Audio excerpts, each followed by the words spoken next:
And we are just 8 days away from the NFL draft of 2025 in Green Bay, Wisconsin. And on this show, we're going to talk a little bit about the quarterback situation, break down, I think, the top 10 quarterbacks in this draft class. And also, we're going to talk about what the Jets really can get out of this draft class. What are their positional needs and which ones can best be addressed? We're going to get into all of that tonight. Plus, we're going to spin the wheel. Plus, we got some Jets trivia. I'm glad you're here, but you know what's up. It's Wednesday night. It's 6 p.m. and we are live.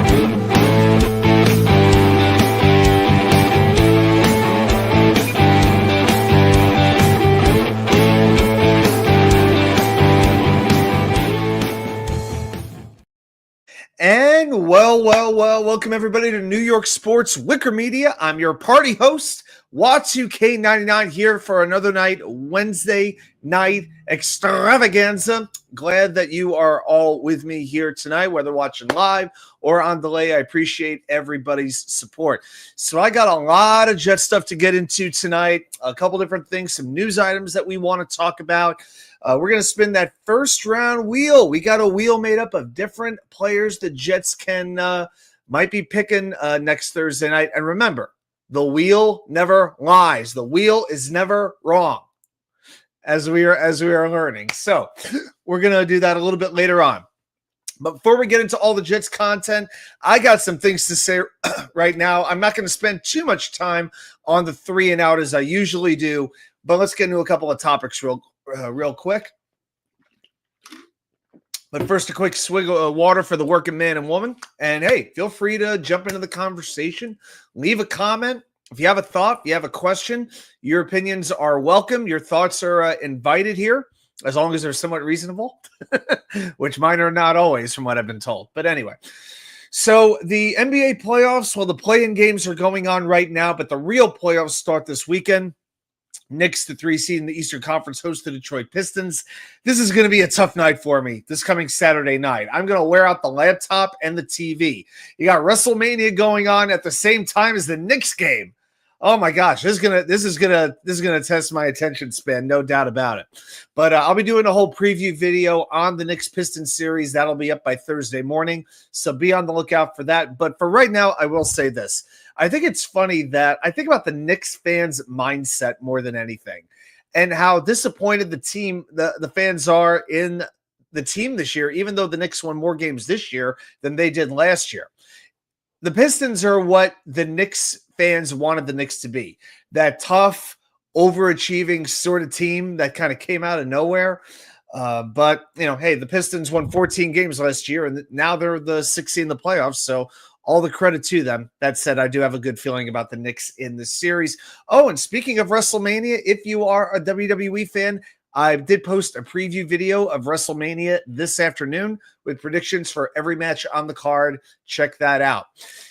As far as hockey goes, the only local team that's going to be in the playoffs is the New Jersey Devils. They face my other favorite team, the Carolina Hurricanes. I'm 3 miles from that arena. And is anybody really paying attention to this series? I mean, it's a boring, nothing happening series. Only diehard fans of these teams, and there's about maybe 30,000 of each, are going to be paying attention to it. The winner likely gets Washington, who has the top record in the Eastern Conference. If I got to pick the series, I can't even. I'm just so disgusted by hockey right now. I can't even bear to do a preview video on this series. I'll pick Carolina in 5 just because New Jersey has too many major injuries. Jack Hughes, Dougie Hamilton, and besides, if you're a hockey fan, you know the deal with Carolina. They'll win the first round against a bad team, and then they'll flame out in the second round. And I don't see any reason why that won't happen again. I think they've lost some toughness. I still don't think they have the goaltending they need. And can they score the big goals that they need to score? The style just wears the players out. So I'm not predicting a Stanley Cup here in Raleighwood this particular year. Hey, Erwin Abraham, how you doing? Father Abraham and his many sons are here in the chat. I'm glad you're here, my friend. Hope you had a good weekend. Good week now. And quickly on baseball, the Mets finished their series in Minnesota today. Just a despicable loss in extra innings, losing 4-3. It was a bullpen game for the Mets because their starter, Griffin Canning, is sick. So they used Huáscar Brazoban. Then who's this kid? Hangeman. He comes in and gives him 3+ innings. God bless him. He did what they could, but you know what? Outside of one inning, the bats did nothing again. And the Mets just did not want to win this game. Terrible base running, poor fundamentals, bad coaching on the third base side. And when you can't get the runner in from second base with nobody out, something is seriously wrong. I don't like to overreact too quickly, but after 3 weeks, this lineup is not working. Brandon Nimmo, God bless him. I love him as a guy, love him as a player. He's not the same player he was. He either needs to be at the top of the order or the bottom of the order. But this cleanup business ain't working. This has to end and end quickly. Jeff McNeil and Francisco Alvarez cannot come back soon enough. You could use Nimmo. Nimmo is at his best when he takes pitches, works the counts, and uses his legs. The worry I have is, does he have the legs to use anymore? Because when he just goes for the long ball, it doesn't work. And we saw it again today. Juan Soto stunk too in this game, grounding into a double play in a big spot, not coming through when he had at least 2 times when he had a big opportunity and completely failed.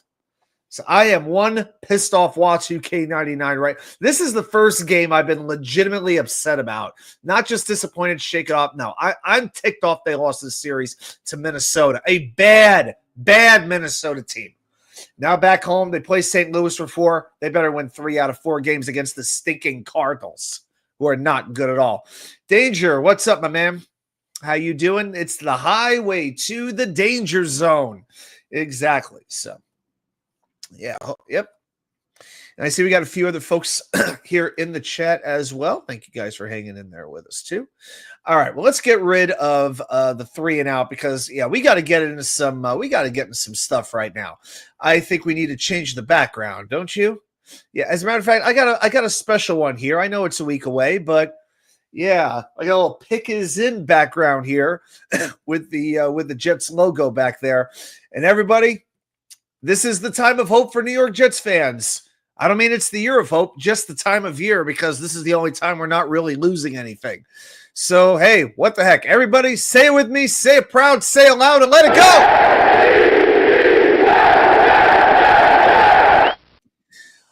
go! Okay, so we got a few things to get into with the Jets tonight. By the way, please hit that thumbs up if you haven't already.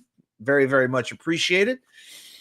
So let's get into a little bit of news. And there has been some Jets news coming out this week. First thing I want to mention, we have to say happy trails to the great, the immortal Jet himself, Tyron Smith. This absolute stiff of a Hall of Famer. Just the latest in a long line of great players who came to the Jets and stunk. We could spend an hour breaking down the litany of them that we have seen over the years. If I start naming one in the chat, I know you guys will have about 30 of them. But on and on we could go for, whether it was Brett Favre, whether it was Derek Mason, whether it was Art Monk, there are so many we can name. My goodness. But yeah, Tyron Smith is going to go down as one of the most disappointing free agent signings they had. And it was one of those signings over the last few years that made sense on paper, just like Laken Tomlinson did. Just like Alan Lazard did to a little bit of a lesser extent. But Smith had been a Pro Bowler year after year after year with the Cowboys. And instead he plays, I think it was 6 games with the Jets, and he was done. And for those games, the Jets pay him a total of $9.25 million. And, of course, you can't forget the dead cap charge, $6.4 million coming this year. Let us not forget that. So, Tyron Smith, we've already given you the he gone. Happy retirement as a Cowboy. Don't count on any Jet fans showing up in Canton for your Hall of Fame induction in 5 years. And as far as Alan Lazard goes, speaking of which, so he renegotiated his contract late last week. Want to spend just a minute on that. to explain exactly what it means and how it affects the team. So he was set to earn $11 million base, non-guaranteed. His cap charge was going to be higher than that. It was going to be $13.2 million. That has now been decreased to $4.6 million. And in exchange for Lazard lowering the cap hit, the Jets have voided 2026. What that means is Lazard is a free agent after this season, as opposed to the following season. And when we look at Lazard and what he's done, in 2024, he had 37 catches, 530 yards, and 6 touchdowns. The year before, 23 catches for 311 yards and 1 touchdown. The issue is the drops. He is dropping about 18% of his targets over the last 2 years. That is the second highest drop rate for any receiver with at least 50 targets. The only one worse than him is Dontavian Wicks from the Green Bay Packers. And there's 86 receivers in the NFL, by the way, who received 50 targets or more last year. Alan Lazard may as well just have his hands taken off and give him maybe some bionic hands, because those have to work better. And what's so messed up is drops were not a big issue for Lazard before he came here. In the 2 years with Green Bay before he came to the Jets, his drop rate was 6.3 and 6.8. It has tripled almost with the Jets. Tripled. Unbelievable. All right. So that's it as far as the news with the current players or recent players goes. Now let's get into some draft talk. I am ready. 8 days away. I feel like, is it me, guys, or is this draft just kind of sneaking up on us? I don't know. It feels like the draft has been a little bit later in recent years, and just all of a sudden, boom, here we go. After this, oh my God, what are we going to talk about for 3 months? So the Jets did have a few more visits with their top 30 list, and you'll notice a pattern here. They brought in Cam Miller, the quarterback, who we will talk about a little bit tonight, and they brought in 4 defensive tackles this week. Derek Harmon, who is widely regarded as maybe as a top 3 defensive tackle in this class. Darius Alexander from Toledo, we talked about him. Mason Graham, who will, if he gets past the Jets, I'll be amazed. And Omar Norman Lott. We talked about all these players last week on the show, and it just gives you the indication that the Jets are very, very focused on bringing in a defensive tackle. They brought in a lot in free agency, but a lot of guys like Derek Nottie and Byron Cowart, 1 year stopgaps. They need a little bit of stability next to Quinnen Williams, and it looks like that's something they're going to look to do in the early rounds next weekend. So if we look at the top 30 visits, they have now concluded. You can't do any more. They are over. Okay? Thanks, Harlan. Hit the like button, support the show. Yes, please. Thank you very much. So these are the top 30 visits that the Jets have done. Now, I wanted to get them all in on one line, so hopefully everybody can see it. So at quarterback, they brought in 5 quarterbacks: Jalen Milroe, Quinn Ewers, Cam Miller, Tyler Shugg, and Jordan McLeod. So we're going to talk about most of those players a little bit later on, because tonight is quarterback night. So we will talk about several of those quarterbacks on tonight's show. The only running back was Ja'Cory Krosky-Merritt from Arizona. They had a private workout with him. I think they're at his pro day, and they had a top 30 visit with him as well. He's not even expected to go until maybe the 6th round. So be interesting to see what the Jets do see in him, if they do. Wide receiver, Arian Smith from Georgia. Kyle Williams getting more and more popular by the week, it seems, by the week. When we did the wide receiver list, I had him in my honorable mentions. He might be a top 10 receiver to go in this draft class. Then you have DeQuan Felton as well. This would be a back of the draft guy.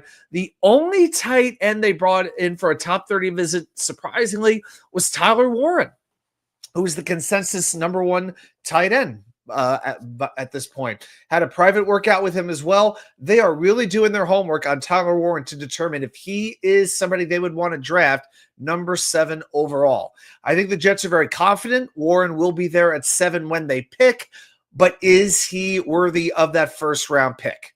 It's a big decision for them to make. I do find it interesting. They did not bring in anybody else for a top 30 visit from that position. Not Mason Smith, not Harold Fannin, not Colston Loveland, none of them. Arroyo, none of these guys. Okay. Then at offensive tackle, there's only been two. Ariante Ursary from Minnesota and Essa Pole. They just had him in for a visit. He's been he goes to one of the smaller schools, but he's been rising up draft boards quite a bit the last week or two as well. Then the four defensive tackles, so I just mentioned.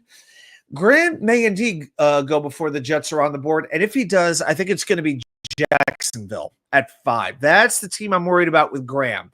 I really don't think the other teams would go after him. I don't. Good as he is, I don't see it happening. I think it's going to be Jacksonville. That's my thought. A couple of edge rushers, Shamar Stewart, and I highlighted him because the Jets had a private workout for him as well, just like they did with Tyler Warren. Also, Michael Williams from Georgia, Kyle Kennard. That's another sort of under-the-radar edge prospect. So next week, I think what we're going to do is talk about a couple of sleeper targets maybe that aren't getting profiled. And I think Kennard is one of those players we're going to look at. Cornerback. Now, I don't know if this is going to be a position the Jets go after too aggressively in the draft. They do have a bit of depth at that position between Sauce, Michael Carter, Brandon Stevens. Let's all pray. I still believe in Quantas Stiggers.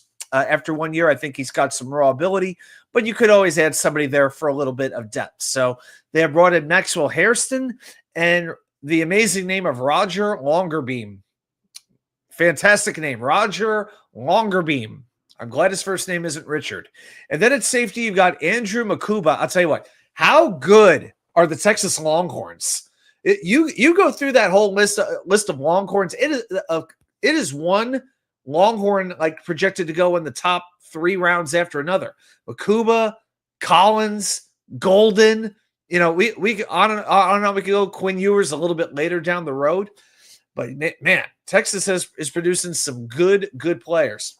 Then you got the Clark, the law firm. Yeah, you have the law firm here of Clark, and Reed.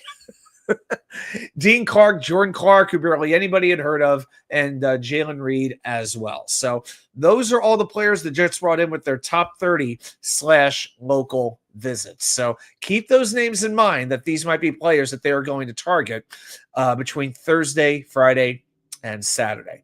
All right, now let's talk about the positions of need in the 2025 draft. And the way that I did this ranking is it's not just – I try to apply both what the Jets need and how important the position is. I tried to balance that out to come up with this overall ranking. So I really tried to use both. Like, for instance, yes, the Jets could use a starting quarterback. Who couldn't? But this is not the best quarterback draft that you're going to see. Okay, so you have to keep that in mind. So that's just a for instance on here. At the bottom of the list, number 12, I'm putting kicker/punter.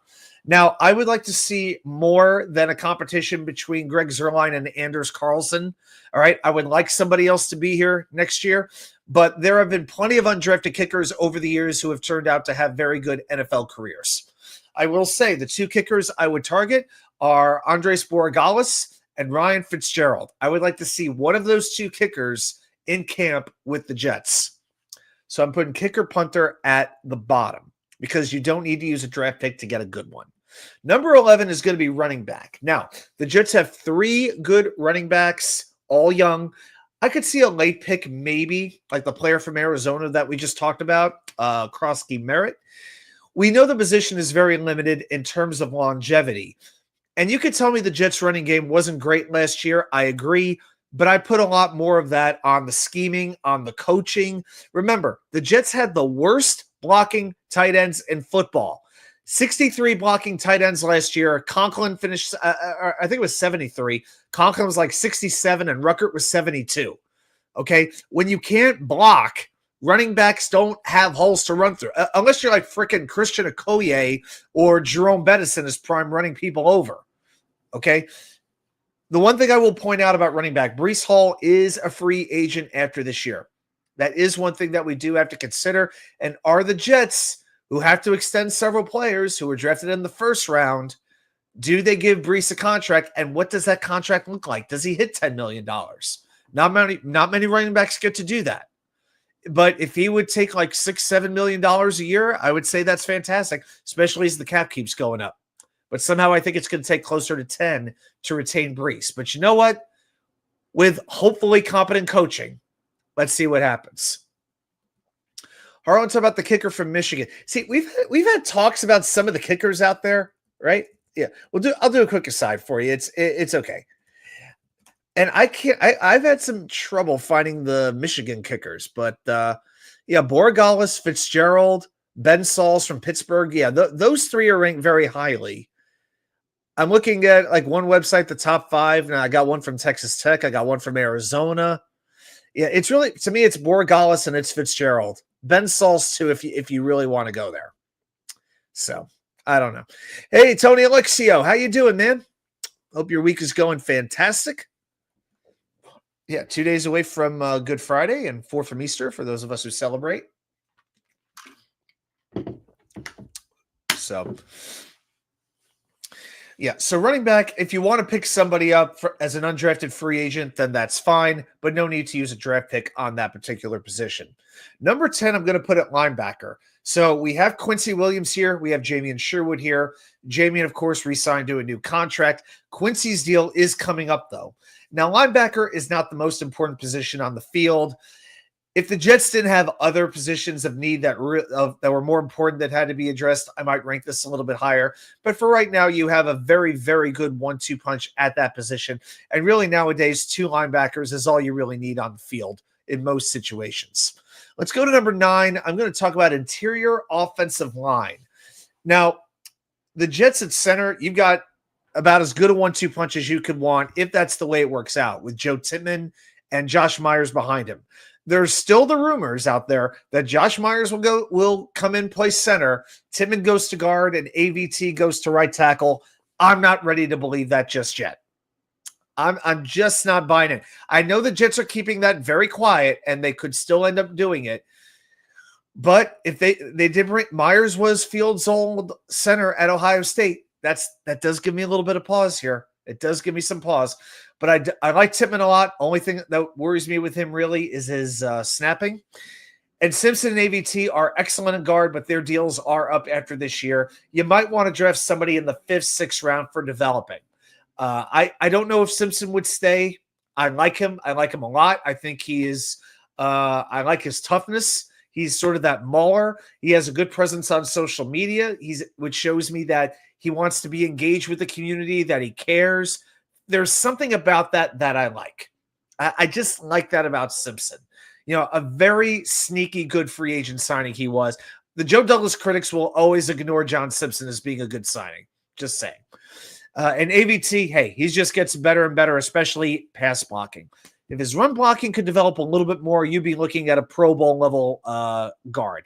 Right now, I think he's just one level right below that. I still like him. I hope he's a Jet for a long, long time. Harlan doesn't buy that offensive line shift is going to happen unless they couldn't draft a tackle. And again, we're looking for a right tackle specifically because we got our left tackle. You know, that's locked in. All right. So, you know, is this a situation where you take somebody who's played left tackle and you're confident you could turn him into a right tackle? You know, what is that transition really like? That's why somebody like Armand Membu really appeals to me because he's played right tackle for 4 years. So that's my thoughts there. Number 8, I'm going to go to cornerback. You know, with Sauce and Michael Carter II, you have to have confidence in them, even though neither one had a great year. I would also ask, though, aside from Jamian Sherwood, who on that defense did have a great year? Because I can't really think of too many of them. So, Quantas Stiggers, I think he still has potential. I know we're shaky on Brandon Stevens, but I'll give him a chance. We'll see what happens. You could, again, that's another position where you could draft somebody for depth, especially in case you don't have much confidence in Stevens. So got cornerback at number 8. Number 7 is edge rusher. This is kind of a quiet thing where the Jets could upgrade, and I think they're going to make a pick here, and it's going to catch certain Jet fans off guard who have a very stiff mentality where we have to draft tight end here, we have to draft wide receiver here, we got to draft the offensive line here. They get married to positions with certain rounds. And that's one thing as fans we can't do. Front offices don't operate that way. We can't do that either. All right. If we look at edge rusher on this team, what are we really looking at right now? Will McDonald is a very capable pass rusher, but he is a one-dimensional player right now. He's not good versus the run. Jermaine Johnson, awesome player, very valuable, but he's coming back from an Achilles injury. We don't know what to expect there. But a healthy JJ would go a long, long way to helping this defense. But you look at the depth behind them, and what are we talking about? Eric Watts, Braden McGregor, who, let's face it, are fighting for roster spots at this point. This regime didn't bring those players in. You just hope one of them turns into, a useful contributor. Yes, they played last year, but how many times on the field did you really notice Eric Watts or Braden McGregor? How many times did you really notice them? After that, you have Rashad Weaver, who came in as a free agent for Tennessee, and the just immortal Michael Clemens. I don't think there's a single Jet fan at this point who hasn't ripped number 72 at this point, mostly because none of us have been in his presence as of late. And from the great state of Wisconsin, we've got the great Chris Brannigan. How you doing, man? Glad you had a chance to stop by today, my friend.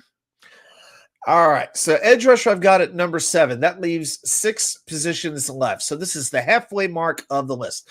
Number 6, I'm going to go safety. I know it's not the most needed position, but the Jets need some stability here. Think about this. The Jets don't have a single safety under contract for 2026. Not one. Not a single safety. I like the signing of Andre Cisco, but it's a 1-year deal. Tony Adams, he was a restricted free agent this offseason. He's got 1 year to prove himself to Aaron Glenn and company.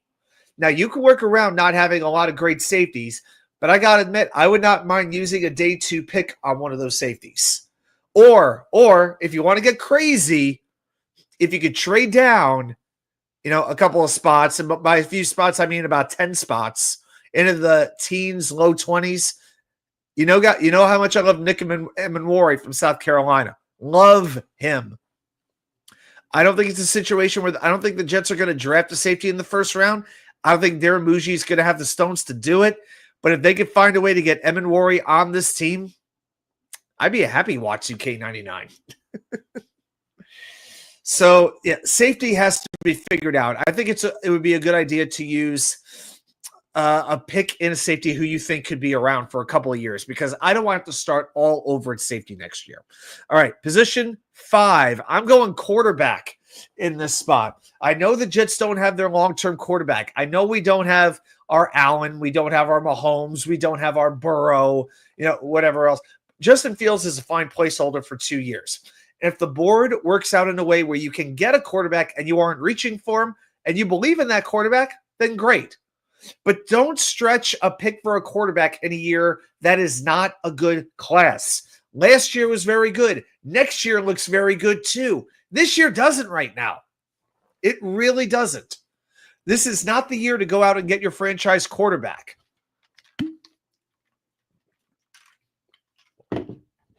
I mean, I would compare this to almost the Winston Mariota era, where those two quarterbacks years ago stuck out well above the other quarterbacks in that draft, and both of them, they turned out to be just okay fringe starters, good backups. That's what they are. This class may not be much more than that. It may not. Then we go to number 4, and that's defensive tackle. Now, Quentin Williams provides a whole lot of production. Very, very good player. We look at what's next to him now. Derek Nottie, who was with the Chiefs for a long time. Byron Cowart, who's been on about as many teams now as Josh McCown.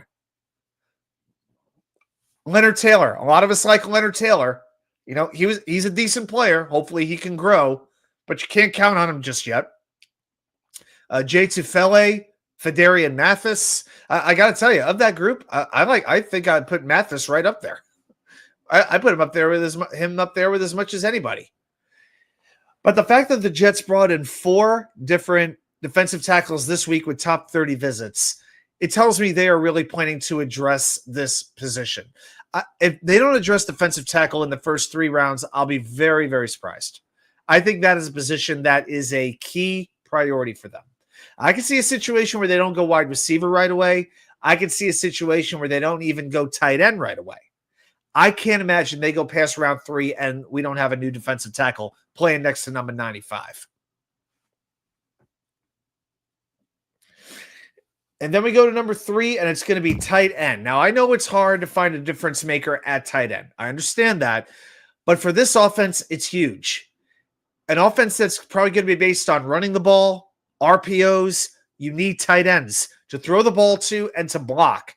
And right now, the Jets don't have a starting tight end. All they have is Jeremy Ruckert, Stone Smart, and Zach Kuntz hanging on by a fingernail. And if you have a tight end who can actually catch and then block and stretch the field, it also reduces the need for a wide receiver. Of course, it works both ways. If you have a whole array of wide receivers, you don't need the tight end as much. But again, with this offense, you need the blocking. The Jets have struggled to run block for a while now, and tight end has a lot to do with that. And this is a very, very good class for tight ends. This is a good year to go out and get to. If the Jets double up a tight end, I'd be very much in favor of it. Usually takes a few seasons to develop tight ends. It is true, and I think that's a big reason why the Jets are studying Tyler Warren so much in depth. Put it this way, if the Jets believe in Tyler Warren that much, they're not going to trade down and hope he's there, unless it's like 1 pick, 2 picks at the most. Okay, put it this way, they're not trading. If they trade, I don't think it would be out of the top 10. I think they would go down to 10, no more than that. Because you can't really risk it. If he gets to say an Indy or even a Chicago, I think they would be very, very interested in bringing him in. Right in the heart of Big Ten country, those 2 cities. Warren played at Penn State. I guarantee you there are a lot of fans out there of those types of teams that are praying the Jets don't take Tyler Warren. But I will say this, no matter where the Jets are right or wrong on it, it will not be for a lack of homework. Yeah, nice pop here in the chat right now. Beautiful. We got some extra folks here. I love it. Definitely appreciate it. Hey, guys, hit that thumbs up. Say hello. If you have any thoughts on what we're talking about, your questions and comments are more than welcome. David D., last week showed up at 7 o'clock. I guess he had a few things going on. He showed up as the show was ending. He's like, hey, where are you going? It was pretty funny, but yeah, we're all good. Chris Bradigan wants to go team weapon in the first 2 rounds, whether it's a wide receiver or a tight end. I think it's a situation with wide receiver. You know what? There's a lot more second and third round wide receivers than there are first round wide receivers, in my opinion. I like McMillan. I don't know if he is that guy. You can get a lot of good complementary receivers. So ideally, I would like a good X receiver who could complement Garrett very well. Especially, Justin Fields is not exactly known for his accuracy throwing the football. So sometimes you need somebody who can get up there and get a contested catch. So that's the kind of wide receiver I would be looking for. And you don't need to do that with the 7 pick. So that's one thing I would say about wide receiver. And you know what? While we're talking about wide receiver, why don't we just talk about that right now? And by the way, I'm using this picture very deliberately. Garrett Wilson by himself. That was not an accident, by the way. And despite what certain fools in Green Bay would tell you, Garrett Wilson, talent-wise, is a top 10 to 12 wide receiver. His performance over the last few years might say a little bit less. But what do you have with him right now? You know what? Garrett Wilson right now is like Patrick Ewing with the Knicks for all those years where he didn't have the second star with him. Just a lot of role players, okay?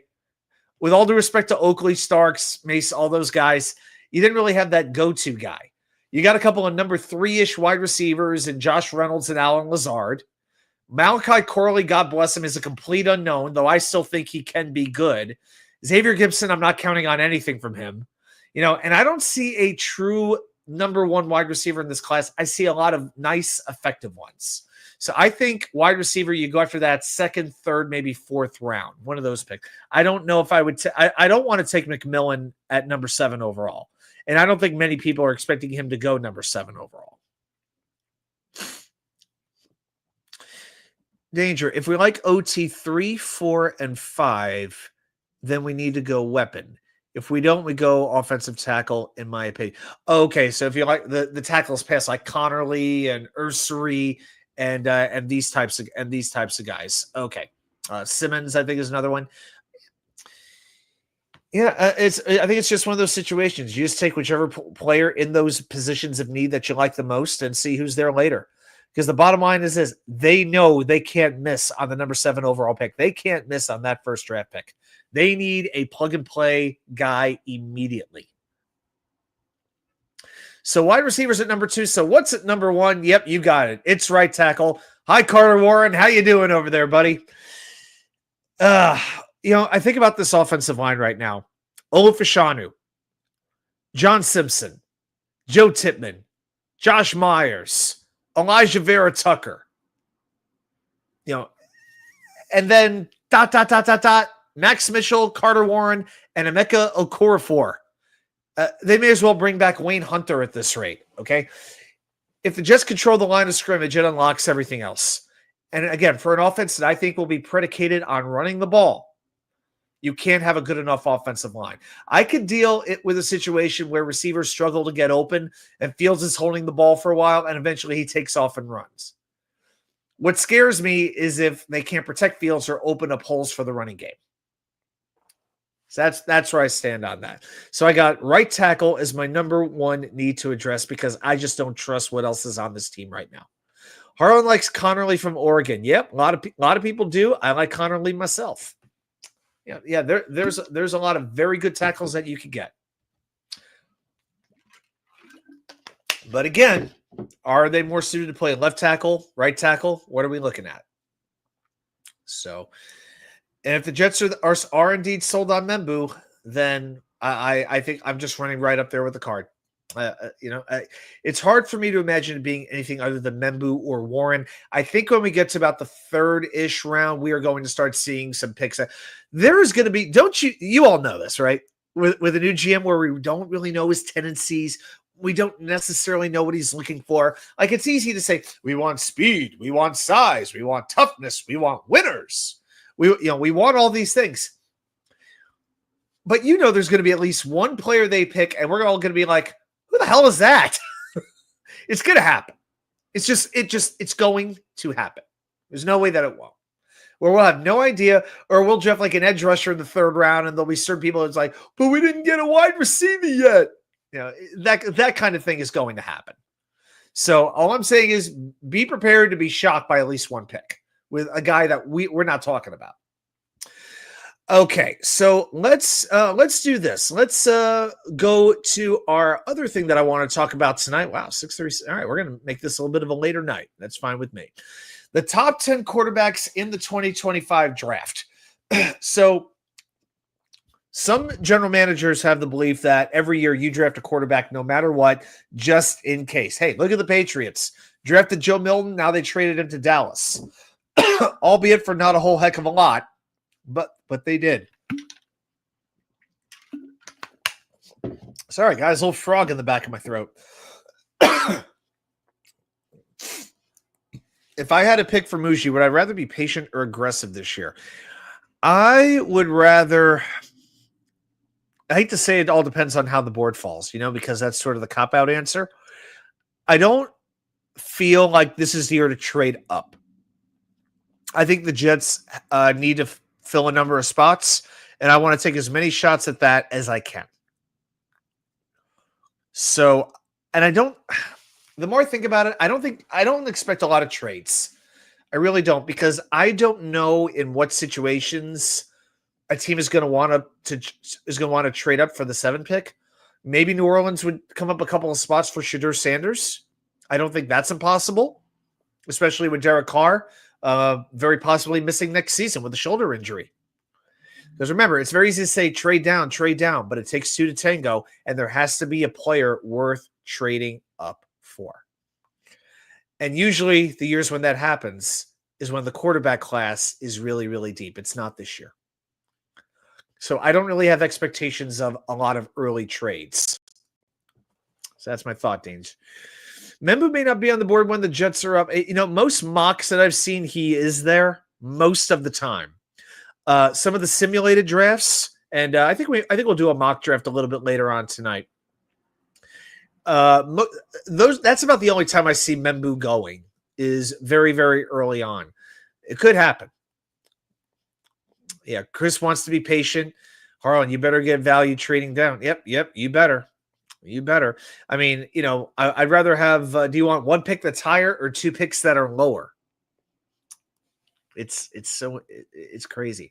Now we know if Rusty Spooner was here, he'd be like trade down, and draft offensive line. We know that. Right?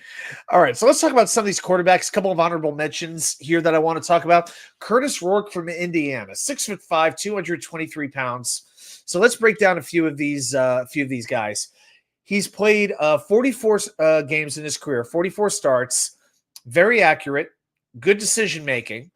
And he has very good anticipation, and his passes are very catchable.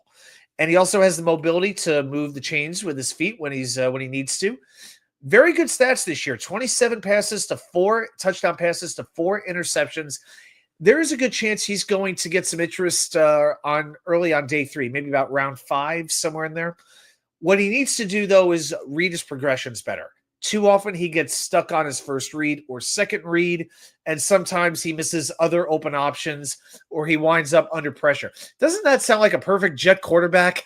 I feel like I'm reading Zach Wilson's scouting report right now. Oh my gosh. Yeah. Stuck on the first, second read and missing open wide receivers. Where have I heard that before? And also Rourke has dealt with injuries. He played with a torn right ACL this year. He underwent surgery in January. And he played all season on that injury, and it's the second time he tore that knee. Okay, he initially tore it in 2022, and then he tore it again this past year in 2024. And I don't know if we need to see any more quarterbacks who are going through rehab processes. We've had enough of those lately. Okay, so I think he's going to go about round 5, but there is some good raw material there to work with. Now, Cam Miller from North Dakota State, the Jets brought him in, 6'1", 212 pounds, so not big. Now, his stats this year, very, very intriguing. 3,251 yards, 33 touchdowns to 4 interceptions, completed 73% of his passes. Now, he was at North Dakota State. He was not exactly going up against the SEC this year. I understand that.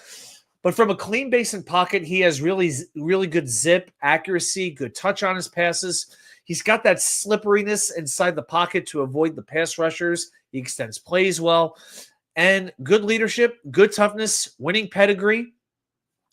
The issue is with his arm talent, it's okay, but he doesn't have the best accuracy or the most powerful arm. So that is something that you do have to keep in mind. Right now, I think he would project as sort of that backup quarterback in a West Coast offense scheme. So he has light feet. He has good ability. His timing is good. That's really the situation where Cam Miller will do best. I think, again, the Jets use the top 30 visit on him. They see something in him that they find intriguing. So as a backup, somebody you could develop, we're taking a shot at, but I think that this would be a 6th-round pick. Max Brosmer from Minnesota. Well, 6'2", 217 pounds. He's quick on his feet. Very good mental toughness as well. Recognizes trouble, gets away with it. Again, average arm talent. But he gets rid of the ball quickly. Could be an intriguing backup, maybe. And then Brady Cook from Missouri, 6'2", 214 pounds. Can make every throw you want him to make. He can escape the pocket very quickly when pressure comes in. A good athletic, instinctive runner when he's outside of the pocket. So what are the issues? He will struggle to make throws consistently, all right? His eye discipline needs to be better to keep windows open because safeties can read his eyes, figure out where he might go with the football. He's not the best decision maker, and that's why he has a more of a low rating. His release point could vary a little bit. Mechanically, he's a little bit out of whack and a little bit too much wobble, not enough spiral on his throws. I think Brady Cook is a 7th-round pick. I would put him kind of low just because the ball does not come out with much zip. And his processing is not all that great. So those are the honorable mentions that I wanted to throw out there. And now let's count down the top 10 quarterbacks. So number 10, I've got Dylan Gabriel. And notice with the pictures, I now have color contrasting frames. That's right. We spared no expense around here. 6 foot even, 200 pounds. So Gabriel is a lefty quarterback. So if the Jets were to draft him, he might move Olu to the right side. I don't know. but he is super productive. 6 years, threw for 18,722 yards, 155 touchdowns. So that's basically 26 touchdowns a year. Played at Central Florida and Oklahoma before going to Oregon this year to try a different system to refine his game. Led the Ducks to a 13-0 regular season record, Big Ten championship, which still doesn't sound right to say, but the Oregon won the Big Ten. And this year he completed 73% of his passes. That was third in FBS. Gabriel is at his best when he can attack underneath, when he can find the open holes in defenses, take advantage of the space in shallow areas, and mix in the occasional deep shot. This is not a gunslinger, okay? He averaged only 6.5 yards per attempt. That ranked 122 out of 129 passers. And he threw, and usually these are, it's about the scheme. 36% of Gabriel's passes, I know I'm giving you a lot of numbers, but there's a reason. 36% of his passes he threw to wide open receivers, the fourth highest rate in FBS. So a lot of Gabriel's production was because the scheme was tailored to fit his game. He is a very specific kind of quarterback, and you have to tailor your offense to suit him.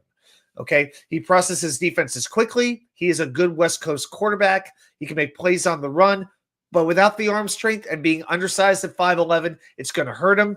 I see him going in the 5th round. And again, only certain teams would it make sense to bring him in. Number 9, let's go to Riley Leonard at Notre Dame, the home of the Fighting Irish. 6'4", 217 pounds. Guys, if you have any thoughts on these quarterbacks, throw them down there in the comments. I'm interested in what you have to say. So with Leonard, you've got a tall, athletic single caller, strong arm, makes the flash plays that you want to see at the next level. When he has his feet right, he's got impressive arm strength. He can throw the ball far, great velocity where it gets down the field, and the receiver can still catch it. He also has quick feet. He's a valuable scrambler. He's creative enough to where he can extend the play, keeps his eyes open to make a play with his feet when he needs to do that. And also, I think that first drive against Ohio State was very impressive. The problem was he just couldn't really sustain it. So that's a little bit of an issue. And he can be a little bit inconsistent with his processing and with the accuracy, and that sometimes put the Irish in difficult spots. So Riley Leonard is more of a one-read quarterback. You don't want him to do much thinking in the pocket, okay? So his sense of pressure needs some work, and his mechanics need a little fine-tuning. So Leonard is not going to come in and start right away. He needs a little bit of coaching. Also, a little bit of injury issues. Had a season-ending toe injury in 2023. Oh, check this out. Just a little on a personal note, Riley Leonard, I think his major was like film, TV, theater. He actually said, and keep in mind what college he went to, he said Rudy, the movie, is overrated. How did he not get kicked out of school the second those words left his mouth? We got one of the OGs, channel member, Jets Mess. Often been the first one to arrive, man. I'm glad you made it tonight. I hope you're having a great week, brother. All right, so I got Riley Leonard at number 9. Number 8, let's go to Tyler Shugg from Louisville. Any NFL primetime fans out there, you know what I'm doing. 6'5", 225 pounds. Now, this is a name that's getting more and more attention around draft circles. Now, this year, he set career highs in yards, 3,195, 23 touchdowns, just 6 interceptions. And I like this. His turnover-worthy play rate, just 1.8%. Protects the ball very well. This is a tall pocket passer, accurate passer, clean footwork, drops very smoothly, can play from under center, out of the shotgun, is willing to test the deeper parts of the field, very good touch downhill as well. Now, he hasn't really had a chance to show how mobile he is. He's never really been asked to run. Now, in 22, he had 250-plus rushing yards and 4 touchdowns. Okay? So the other thing, he has to get rid of the ball a little bit faster. 2.99 seconds to throw. That ranked 114th in FBS. He's got to make quicker decisions and trust what he sees. Okay, and he's had injury issues. Broken collarbone in 2021. Broken fibula in 2023 in his lower leg. And his age, this September, he turns 26 years old. This guy's not, he's pretty much hit his ceiling. He's going to be what he is. You know, it's going to be hard to teach an old dog new tricks.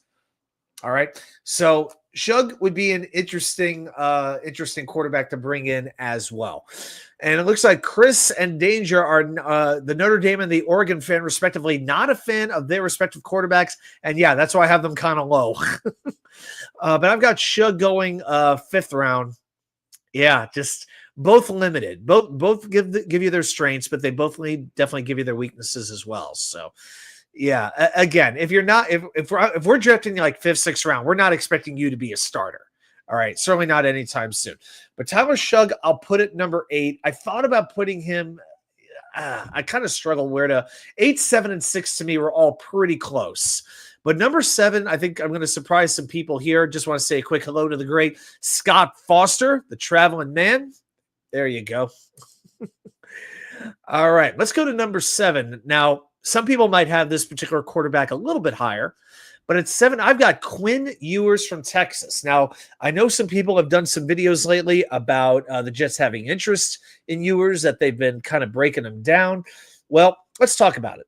He's 6'2", 210 pounds. I'm going to spend a little extra time on Ewers because this is the level of quarterback we could see the Jets drafting. So this year he threw for 2,665 yards, 31 touchdowns, but 12 interceptions, 65.8% completion rate. That's 26th in the nation, so not bad there. What I like about Ewers, he played well in big games. His best game was back in week 2 against Michigan, had 246 passing yards and 3 touchdowns. Also, you can bring up that quarterfinal game against Arizona State in the Peach Bowl. Big throw on 4th and 13 to extend the Longhorn season. So the fact that he has poise, as the old saying goes, you can't teach that. All right. Now, Ewers, again, very efficient, moves down the field very well, quick release. But another thing to mention, he threw a lot of passes at or behind the line of scrimmage, 34%, and only 7 yards per attempt. That's only 110 in the country. So he didn't really take a lot of shots downfield. I think some of that has to do with the Texas offense, with their coaching. They didn't really want to take a lot of chances downfield. So we really didn't have a chance to learn if his downfield touch and accuracy are a strength, a weakness. Right now, they're really a question mark. But he does get the ball out very quickly with just a flick of the wrist, which you always like to see. Another thing you have to worry about is that he has this tendency to panic when under duress. I know I talked about poise, but he's had moments when he gets nervous. When facing pressure, he ranks 83rd in the country. His QBR under pressure is just 12.0. That stinks. Okay. He didn't show the awareness to be able to escape consistently when the pocket is collapsing. But again, you see glimpses like in that game against Arizona State. Another thing you have to wonder about is his durability. He has sat out 7 games because of injuries over the last 3 years. Jets used the top 30 visit on him. I would say about round 4 is a place to put him. This is a quarterback who's, if you bring him in, that's fine, but don't count on him being your franchise quarterback. But maybe he could come in and win a few games for you. You just want to get him on a good day. Number 6, I'm going to give you Will Howard from The Ohio State University. 6'4", 235 pounds. Before 2024, Howard played 4 years at Kansas State. And going up to Columbus, well, he took advantage. 4,010 passing yards, 35 touchdowns, 10 interceptions, 7 rushing touchdowns as well. So you got a dual threat passer here. He's got a good enough arm and the mobility to be an extension of the run game. The fact that Justin Fields is that kind of quarterback, went to Ohio State, I don't know, just saying. And he had an 89.6 QBR, number 1 in the country. Now, another thing that I like, he rebounded from a bad game. He played terribly against Michigan in the regular season finale. Then in the 4-game run to win the national championship, 1,150 yards, 8 touchdowns, 2 interceptions. He got better as the games got bigger. Has good mechanics, repeatable delivery, delivers the ball very accurately, mobile enough to escape pressure. The issue is processing defenses. When defenses blitz, when they speed things up, he can get a little bit nervous and he can tend to get out of the pocket and run too quickly. He's got to learn to be more patient and read progressions when there's even just a little bit of pressure, because pro defenses are going to take advantage of that if Howard panics too quickly. So again, decent accuracy, not quite the level of accuracy that you're looking for. I could see round 4 with him. There is some stuff there to work with there, but I think most of the deal with Howard is mental, with the processing and with the patience. So who's going to take a chance on that? Someone will.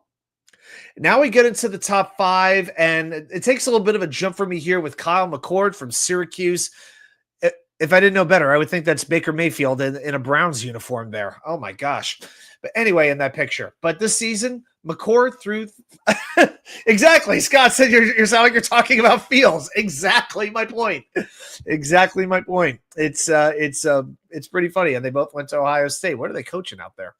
Anyway, McCord, 4,779 passing yards, number 1 in college football, 34 touchdowns, did have 12 interceptions. Couple things I like about McCord. Gets rid of the ball fast, 2.46 seconds average release. That's the 7th fastest in FBS. He understands his limits in structure. He is willing to take what the defenses will give him. McCord's biggest improvement this year is downfield passing. He had 36 completions on passes of 20 or more air yards. That was also number 1 in college football. And he went to the Shrine Bowl, not the Senior Bowl, but he dominated the Shrine Bowl. Threw accurately, threw long, whether he was throwing on the run or whether he was stationary in the pocket. He was able to adjust his arm angles to make quick throws in tight spaces. Another thing that scouts love, his composure in play action. He demonstrated great mechanics, great decision-making, accuracy as well. His best game this year was against Washington State, 453 yards and 5 touchdowns. So where does he have room for improvement? Well, he can place the ball a little bit better. He can get the ball to the spots on his reads, but locations within the strike zone, they can be a little bit unpredictable. 12 interceptions obviously is a concern. 5 of them were in one game against Pittsburgh. Okay, that was a bad game. Sometimes also he locks onto his first receiver a little bit too much. He has to learn to, progress through his different reads, and that base can be a little inconsistent. He can open it up a little bit too wide as much, and when he does that, that's when the accuracy issues come into play. But I think the ceiling is pretty high with McCord. I think this is a playoff level quarterback. The biggest thing I worry about there are probably the turnovers. But I think that can be taught. But you know what?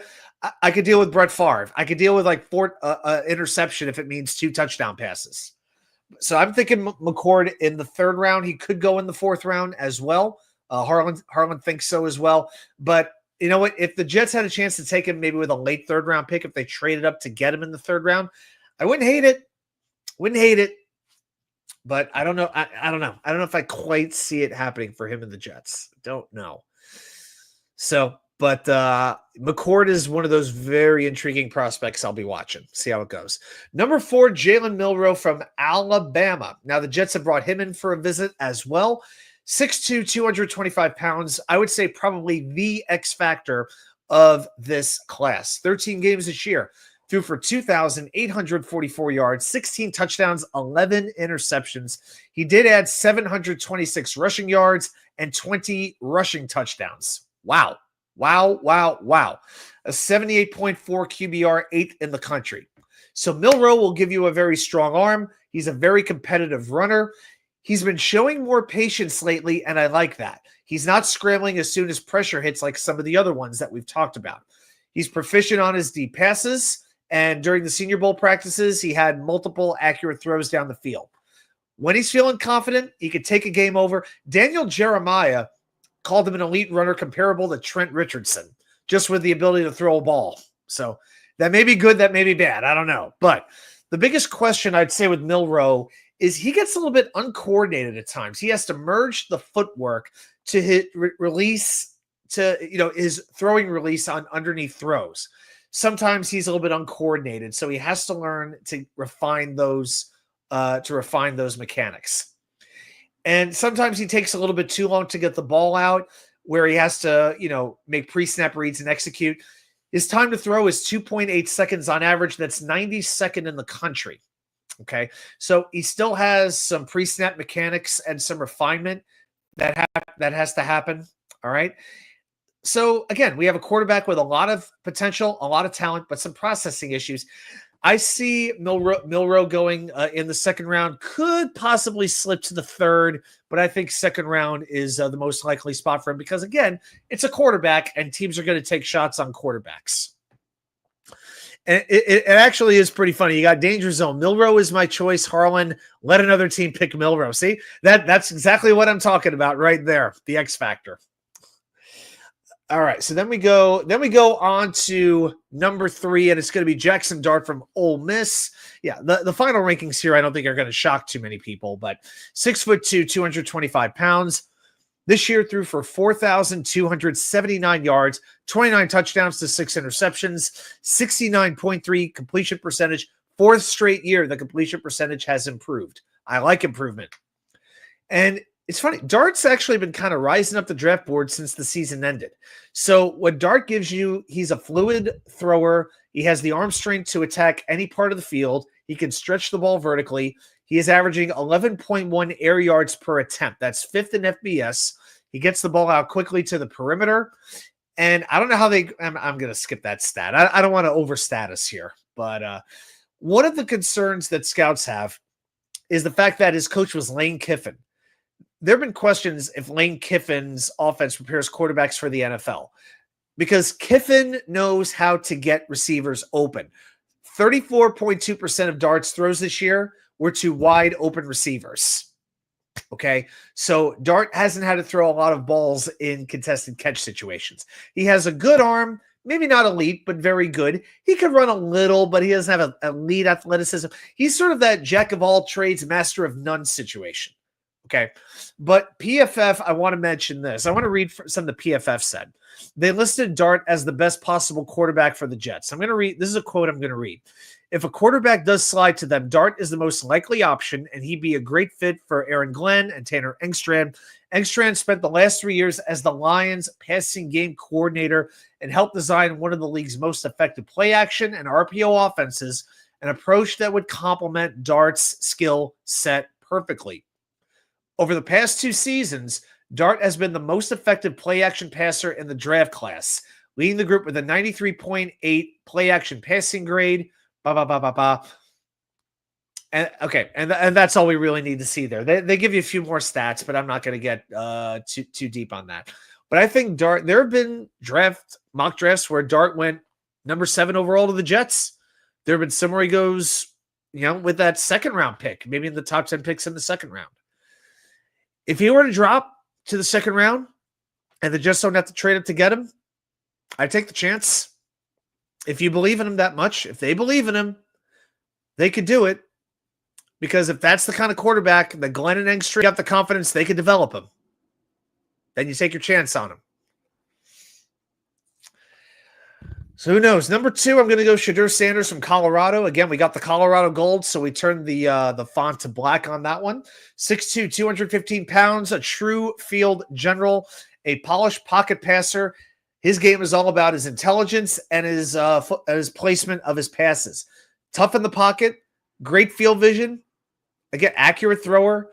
What he's got to do is speed up his processing, but he's faced one thing I do like about Shedeur Sanders, and I know he is a very controversial player for a number of reasons, but he has faced pressure on 40% of his dropbacks. All right. Yet he finished first in completion percentage, 74%. He faces pressure about as much as anybody, and yet he completes his passes. And I respect that. 37 touchdown passes, tied for second. The intangibles are very favorable. 11 go-ahead touchdown passes, tied for the second most in the country.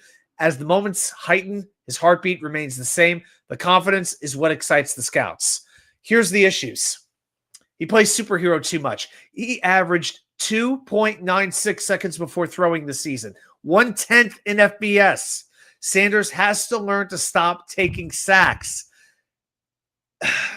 He had a 7.5% sack per dropback rate. When he dropped back, he was sacked 7.5% of the time. That's in the bottom 25 in the country. Took 42 sacks. That's the most in FBS. That's a great way to lose a game. Whether it's knocking yourself out of field goal range, whether it's leading to a fumble. It's turning 2nd and 5 into 3rd and 12. By the way, second straight season, Sanders had the most sacks by a quarterback in FBS. He took 52 in 2023. He didn't learn anything. And that's frustrating.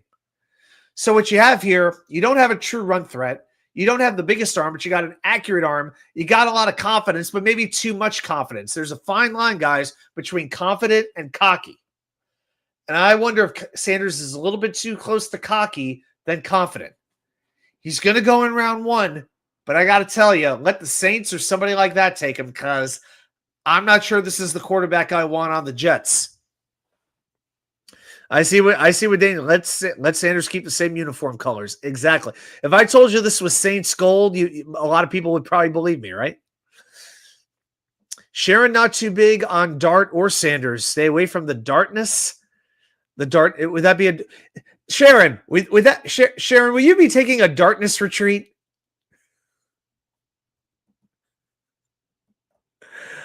All right. Yeah, that was horrible. But hey, I did it anyway. Sanders will get hurt taking sacks in the NFL. Sanders was the starting quarterback because his dad was head coach. We'll find out, won't we? We'll find out. He's one of those guys where, Stephen A. Smith and guys like that are going to talk about him like first segment on their shows, most weeks, just because he's intriguing. That's going to happen for a while. Try the veal. I couldn't tell you the last time I had. I couldn't tell you the last time I had veal unless it was mixed in with beef and pork for meatballs. But I couldn't tell you the last time I actually got veal. I have no segue from veal to Ward, but what are we going to do? Number 1, Cam Ward from Miami. I'm not going to spend too much time on him. Pretty much everybody's expecting him to be the number 1 overall pick, but 6'2", 223 pounds. He's got a shortstop-like release, a very, very quick release, maybe the fastest in the class. 4,313 yards passing, 39 touchdowns, 7 interceptions, led Miami to a 10-3 record, its best record in 7 years. Great velocity, no matter what the arm slot is. Great poise, very calm demeanor, maybe the most poise of any quarterback. Again, he's at his best in big moments, especially in fourth quarters.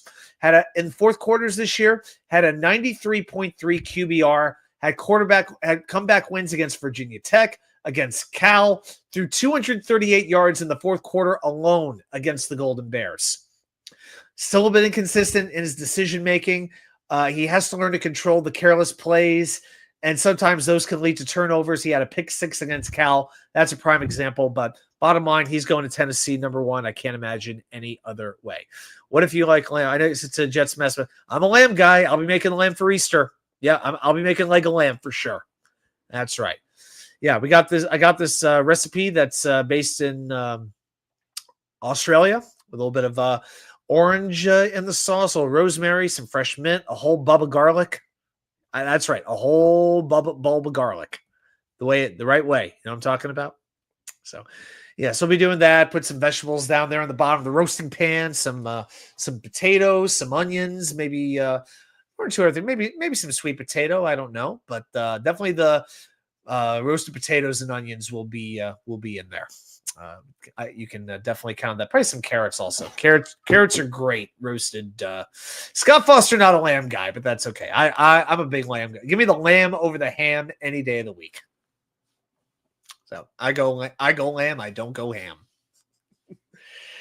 All right, guys. Well, I'll tell you what. We got a few things that we're gonna do here. Let's see how we want to do this in order here. All right, so we're gonna spin the wheel in a little bit. The first round wheel that we've been doing every week. Let's see how we doing on likes. By the way, guys, we're close to. Well, we're not going to be doing the wheel this week. I had to redo the wheels. For those who haven't been here, I'm on my work computer, not my personal computer, because the display on it died, and I don't know if it can be fixed. So until I either get it fixed or get a new laptop, I'm using my work laptop. So I have some different things on here than I do on my personal computer. So that's why the wheel looked different last week. The wheels have all been changed now as far as their appearance goes. So that's just part of the deal that we had to do. So I'll definitely spin the first round wheel. We will, I think, we'll do a mock draft as well. Yeah, I definitely want to do a mock draft We'll do that this week and next week as well and see where we go. But before we do that, there is a tradition that we do every single week here at the New York Sports WickerMedia channel. We've been doing it for 2 years here and more years before that, going back with our other partners in crime. You know what happens every week. I head into the labyrinth of Jets knowledge.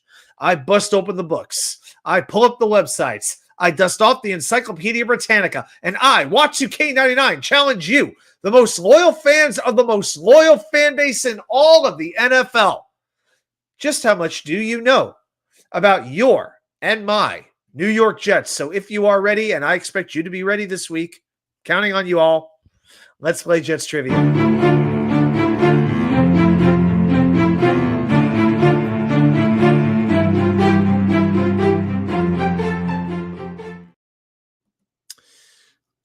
All right. So, you know what? I just realized I gotta may not have the right slide. See, I gotta use like a whole different system here. I'm not sure if the trivia one worked out. If not, I'll just I'll type it in the chat.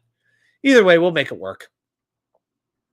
Yeah. Okay. I'm gonna have to actually type. I'm gonna go ahead and type it into the channel, into the link down below. So you have to look for that there.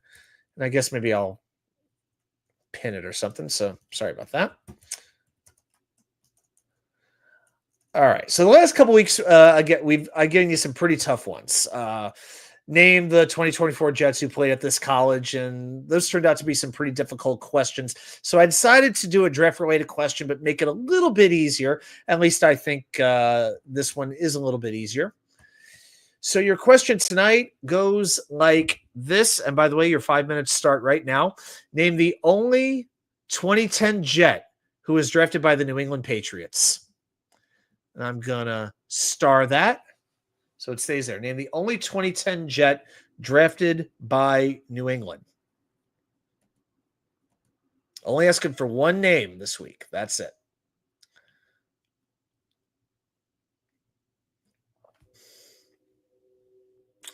All right, so I'm checking the chat via my phone so I can monitor everything else through the computer. So, yeah, we got a nice turnout here tonight. That's great. I love it.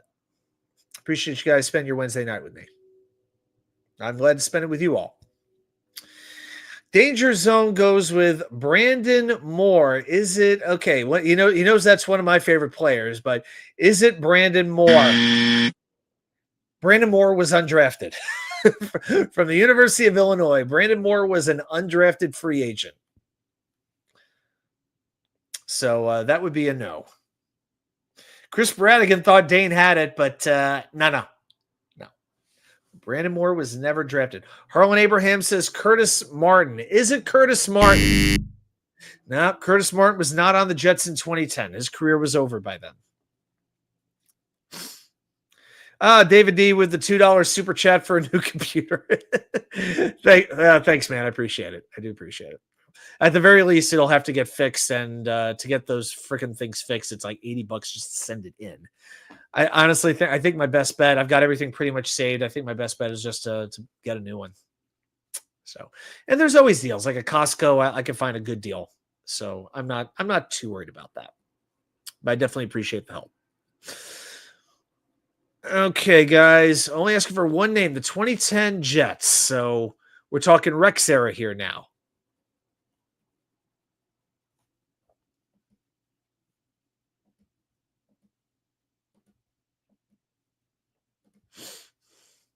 Yeah, so after this, we'll spin the first round wheel, and then we'll do a mock draft. I think that'll be I think that'll be a good show. All right, guys, about 2.5 minutes down. We don't have the answer yet. The only 2010 Jet who was drafted by the New England Patriots. Yeah, that's how you put it on the screen. Just like that. Yeah. Chris wants to know the position. Chris, it's a little early for that. Not yet. It gets down about a minute, I'll do it. Harlan Abraham goes with Ty Law. Well, Harlan, you fought the Law, and the Law is not going to be a winner today. No, it was not Ty Law. I go a little more recent than that. I can tell you this is not an obscure player. This is a player we know. All right, I can promise you guys there are no Kendall Sheffields here. None of that's happening. All right. They did play offense. This player played offense. So who do you remember from that era Jet on that offense? We know it wasn't Mark Sanchez. Went to USC, drafted by the Jets after a big trade with Cleveland. Weird trade it was. Who the Jets trade that? It was first round pick, another pick. I was like Abram Elam, Brett Ratliff, and I want to say like Hank Poteet or something like that. It was like three players, like three fringe players that nobody really cared about. I'm not saying Sanchez was great or anything like that, but that trade worked out pretty well. All things considered, just a shame it ended so badly. Guys, under 1 minute. Yeah, this guy played offense and he played a lot. Yes, Danger, he played a lot. I would go so far as to say he is a starter. Started on the offense, drafted by New England, but was on the Jets for that 2010 season when they made it to the AFC Championship game for the second time. Sharon McClain goes with Big Wood. Is it Damian Woody? It is Damian Woody, Big Wood. Good job, Sharon. Well done. Sharon bails you all out with just 20 seconds left on the clock. You guys owe Sharon a dinner for that one. That's right, Big Wood. So you know what? The chat, you guys got this one right. The losing streak is broken. So all I have to say to that is, okay. So good job. So we got the trivia taken care of. Okay. So now let's go ahead and I'm gonna go share my screen. We're gonna pull up. Make sure the wheel is good to go. All right. How does Sharon get the answer at the last second? I hope it's not Google. I hope it's not Google, Sharon. Yeah, if it is, what am I going to do about it, right? Okay. Oh, let's go to click. There we go. Okay, so I'm going to go ahead and share my screen. I'm going to pull up the wheel. So for anybody who wasn't here last week, this wheel is going to look a little bit different than what it does, what it has before. Here we go. All right. Okay, so here is the wheel. Notice the Jets logo right there in the middle. Hope you all like this particular model of the wheel. So what we've been doing is on this wheel or a version of it, we have been spinning this once every week because as we say every week, the wheel never lies. Okay, so on here we have a lot of different names. First round targets, possible first round picks, along with a couple of other options like trade up and trade down. And we've been tracking this over the last 7 weeks to learn who the Jets are going to draft in just 8 days on April 24th in Green Bay, Wisconsin. By the way, if you just a side note, if you have one of the houses right near Lambeau Field, how are you? Do you even have any room? Like, are you renting your lawn out to people so they can sleep on the lawn and the night of the draft? They must make a killing doing that. All right, but so far we've landed on, just to recap, Kelvin Banks, Mason Graham, Shadur Sanders again. At that point, the chat had a conniption. Travis Hunter, Abdul Carter, and Travis Hunter. So, yeah, Scott, the wheel might not ever lie, but it's a total asshole every now and then. Yeah, so because of that, we have changed wheel providers here, as you can tell by the multicolored shape that we have here. Plus, we got that Jets logo right there in the middle. So, guys, we are going to spin this wheel tonight, and let's see who we land on. So, ladies and gentlemen, welcome everybody to Green Bay. And the display has just come across the TV that the pick is in. And now Roger Goodell is on his way up to the podium, and the crowd welcomes him.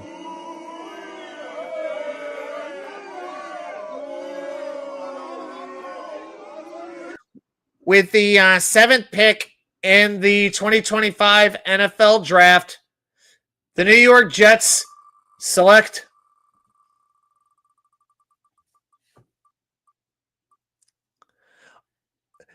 and indeed it is Armand Membou. We have a winner. It is Armand Membou, our new right tackle. That's right. Remember, the wheel never lies. Now, I will admit, okay, confession. I added an extra space for both Membou and Warren. They are on the wheel twice because the odds are going up in their favor. So I make that confession. So hopefully everybody. So Membou is on there twice and Warren is on there twice. But if that's what happens, I think we will be pretty happy. Yeah, the Jet logo was there last week, but this is a new platform. As of last week, I started using the new platform, and I'm going to be using it from now on. Before that, there was no Jet logo there. So it was last week. So I was just mentioning it for anybody who might not have been here on April 9th for that edition of the show. Okay. If the wheel never lies, how come it usually selects someone else? Because it is a selective liar. That's right. The wheel makes its own truth. And when it doesn't, then we just go back in retrospect and say that was the time it was actually telling the truth. So. Jets mess. Do you want a center? No. We have a center. I am not looking at centers right now. We have Tippmann. We have Myers as a backup. He can back up anywhere along the interior offensive line. No, I'm not looking at a center. So I'm interested in a little bit of guard depth. You know, if you have somebody who can play any position on the IOL and can be around here for a few years, like Miles Frazier, somebody like that, okay, I could be game for that. But Tippmann's going to be here for a while. Simpson and AVT, their contracts are coming up this year. We have too many other needs than to draft for center depth. Yeah. And Myers can play guard too if he absolutely needs to. Chris is worried about. Well, yeah, I need to come back to this. Oh man, Jets coming in hot and heavy. I'm worried about the damn Bears trading up and stealing Warren from us. I don't know if the Bears are going to come up. They do have Cole Kmet. Let's not forget that, right? So let's just let's just have a little fun here. Why don't we? All right. So the Jets are picking 7th. Where the Bears are picking. The Bears are picking behind. How far behind the Jets were they? 11, 10, 11, somewhere in there.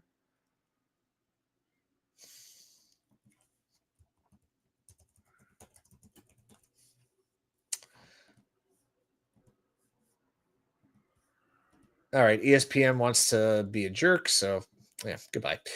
All right.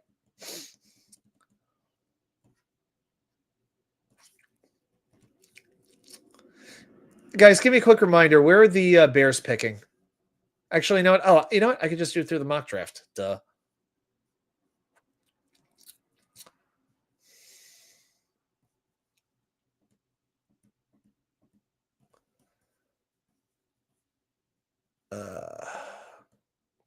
The Bears are picking 10, I think that was. Okay.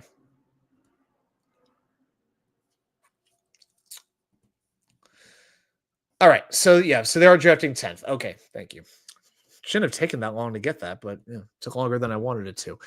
So if you're going to trade up 3 spots in the first round,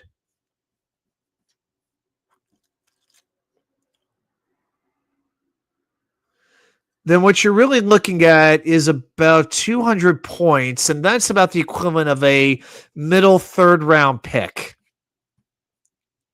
All right.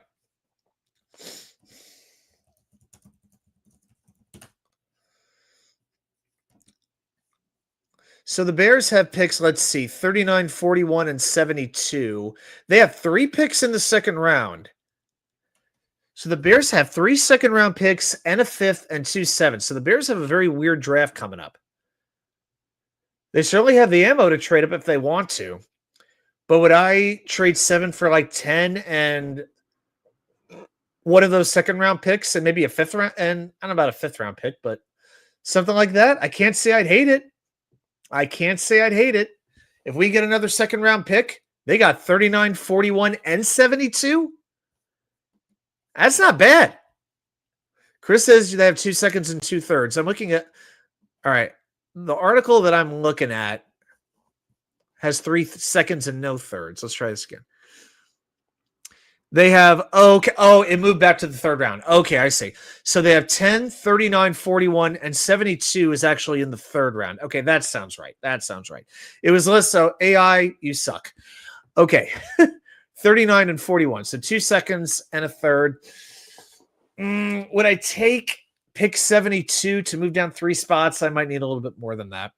If they're only going to give me a 3, I think I need the 3 and the 5 to do that. But if they want to give me 39 or 41 to move down 3 spots, I'd probably do it. I'd be open to doing that. So let's see what winds up happening. But it is interesting. Every team has their first round pick as of right now. Is that actually going to happen? I don't know. What about cutting AVT? Hell no. AVT is a top 5 blocking guard in the NFL. Certainly pass blocking. No. I want to extend it. I want to give AVT a new deal. No. I know it's his contract year. Yeah, but why would you cut Elijah Vera Tucker and create a new hole? No. Yeah, so 2 seconds and 1/3 is what they have, is what the Bears have. All right. Okay, so let's go ahead. So let's see. Let's close that out. All right, so let's go ahead and do a mock draft real quick. This will be, I think, our third mock draft. So I'm going to go ahead and share my screen.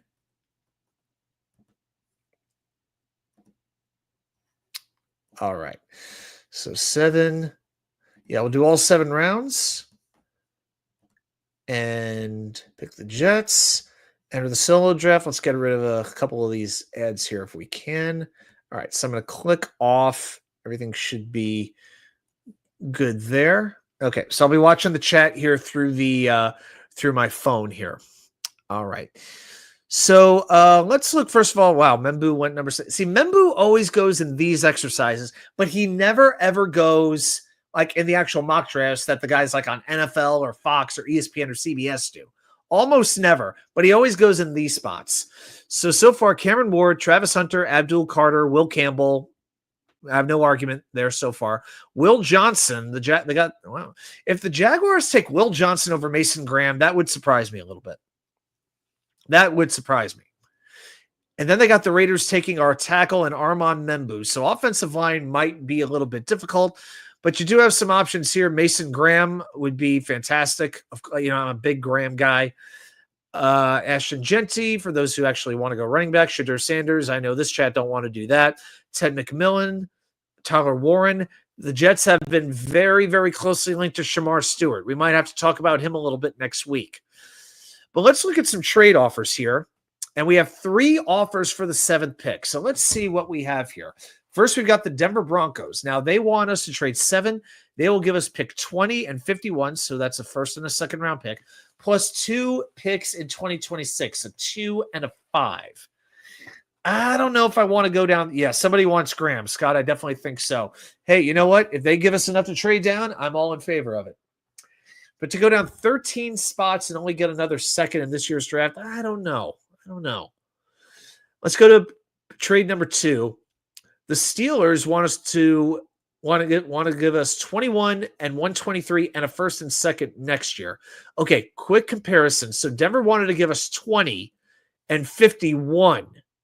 All right, so Pittsburgh is only willing to give us 123. So that would be what, 4th round? Right around there, right? Unless there's comp picks involved. But they would give us their first and second next year. Then again, Pittsburgh is always in the playoffs, so those are probably in the back half. I don't know about that, but getting another first and second is intriguing. Then the 3rd offer comes from the Giants of all teams. They want to give us 34, 65, and 99, plus they want us to give away 110, and they'll give us their first and second round picks next year. I got to say this. I don't like the Giants trade. I'm not trading. I don't want to trade 27 picks down and go completely out of the first round. I understand volume, but we need some players who can play right now. All right. I want at least 2 starters right away. So I'm going to reject the Giants trade. I see that some people like the Pittsburgh trade. So again, we could trade 7 and get 20. So the first picks are are one pick apart, 20 versus 21. Denver would give us 51, so we get a second round pick plus a 2 and a 5 next year. So basically what we could have, the differences are we take pick 51 and a 5th next year, or 123 and a 1st next year. Because both teams are offering us a pick in the 1st this year and a 2nd next year. So it's, you want to take the fifth or the 1st next year, or pick 51 versus 123. That's what we're looking at. 51 versus 123. So, guys, let me know what you want to do. I'm definitely willing to trade, but if you want me to draft Graham or Warren, I would do it. So, yeah, chat. Hey, let your voices be heard.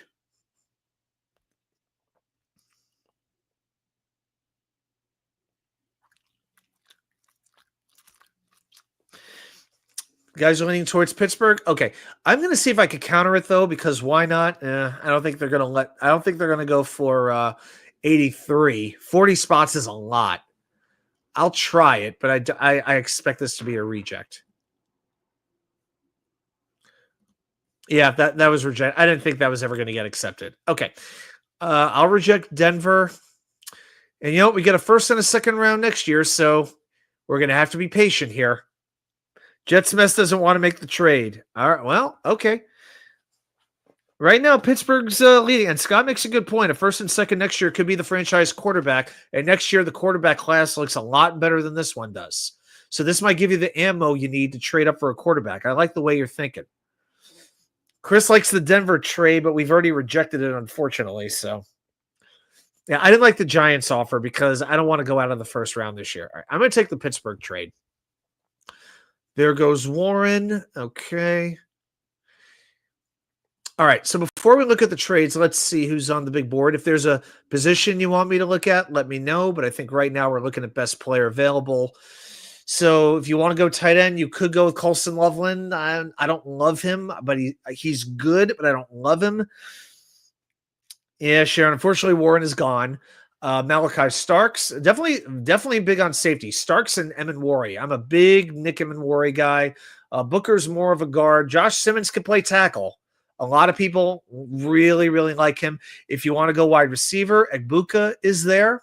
Walter Nolan, if you want to shore up that defensive tackle position, Nolan would fit very, very well. Let me scroll back down a little bit. All right, let's see what we have as far as trades go here. So Jacksonville wants us to trade 21 and 145 for 36, 70, and a 2nd round pick next year. I don't know about you all, but I don't think we don't need any more picks next season. We have a 1 and a 2 next year, right? So I'm not too interested in trades at this point unless they're helping us in this draft right now. Minnesota, this isn't bad. They want us to trade down 3 spots, and they'll give us a 2nd round pick next year. Okay, it's only 3 spots, maybe. And the Chargers want us to move down just 1 spot and get a 3rd next year. So wait a second. So we could go down 3 spots and get a 2 next year, or go down 1 spot and get a 3 next year. I could see both of those teams wanting a tight end. Harlan wants Colson Loveland. Yeah, I haven't seen any mocks with the Jets getting him because they'd have to trade back for him because he's a back of the 1st round type guy. So just to move up a little bit, I got to click like up there and go up like that. See, there we go. Okay. One trade max here becomes Candyland. I get it.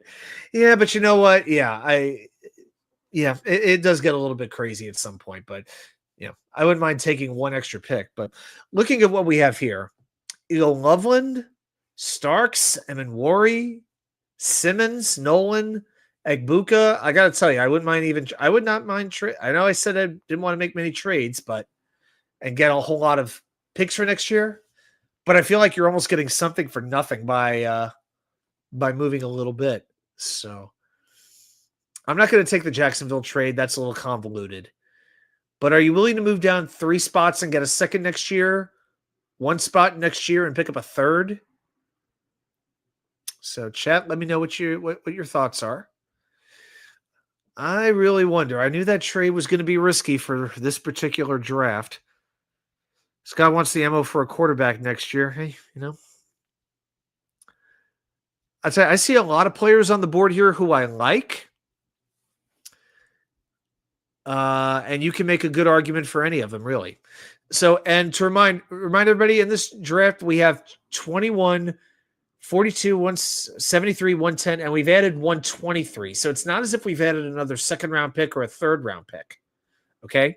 We're adding mid round picks now and early picks later. That's what we've been doing so far.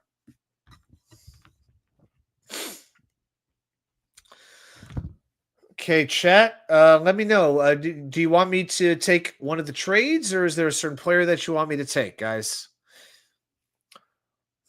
Harlan's feeling Loveland. Yep. Harlan. Yep. You mentioned that you were a Loveland guy. No. I don't put it this way. If we take Loveland, that's all well and good, but I would want a blocking tight end later because I don't think Loveland is a good blocker. Now, God knows I could be wrong, but I don't think Loveland is that great at a blocker, and I think we need that. Scott, yeah, Scott wants to trade. See, this thing used to have team needs on it. So we do this, we're taking the risk that we're going to lose out on him. But again, I still think we can get some good tight ends later on. So I'm just going to trade back the one spot, get the third round pick from the Chargers. And indeed it is Colson Loveland. Okay. All right. I'm going to reject the trades. I'm going to let the trades go at this point. And remember, at tight end, we still have a number of players. We have Fannin, we have Helm, we have Ferguson, Arroyo. There's a number of tight ends that we can draft. So I'm not going to fret over this. It would be very hard for our only first round pick to be a safety.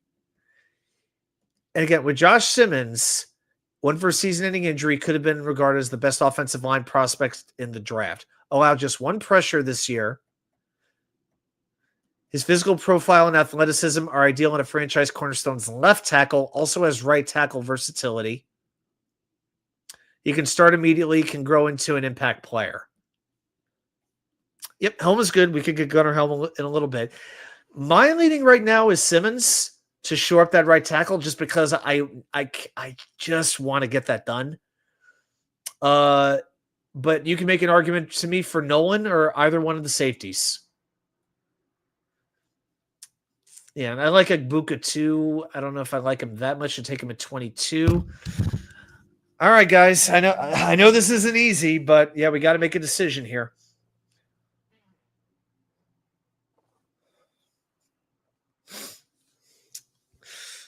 All right. Otherwise, I'm just going to have to make a call for the group here, which I don't mind doing, but I just want to make sure everybody's okay. And if I did, I think right now I go Simmons and plug him in at right tackle because I want a starter with that first round pick.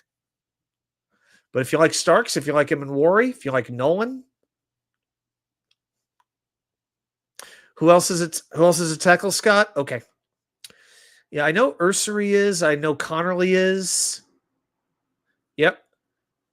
I would want to get one of those three for sure. And again, we have 42, so we could get Connerly or Ursery later on. So, yeah, so I would really want one of those three.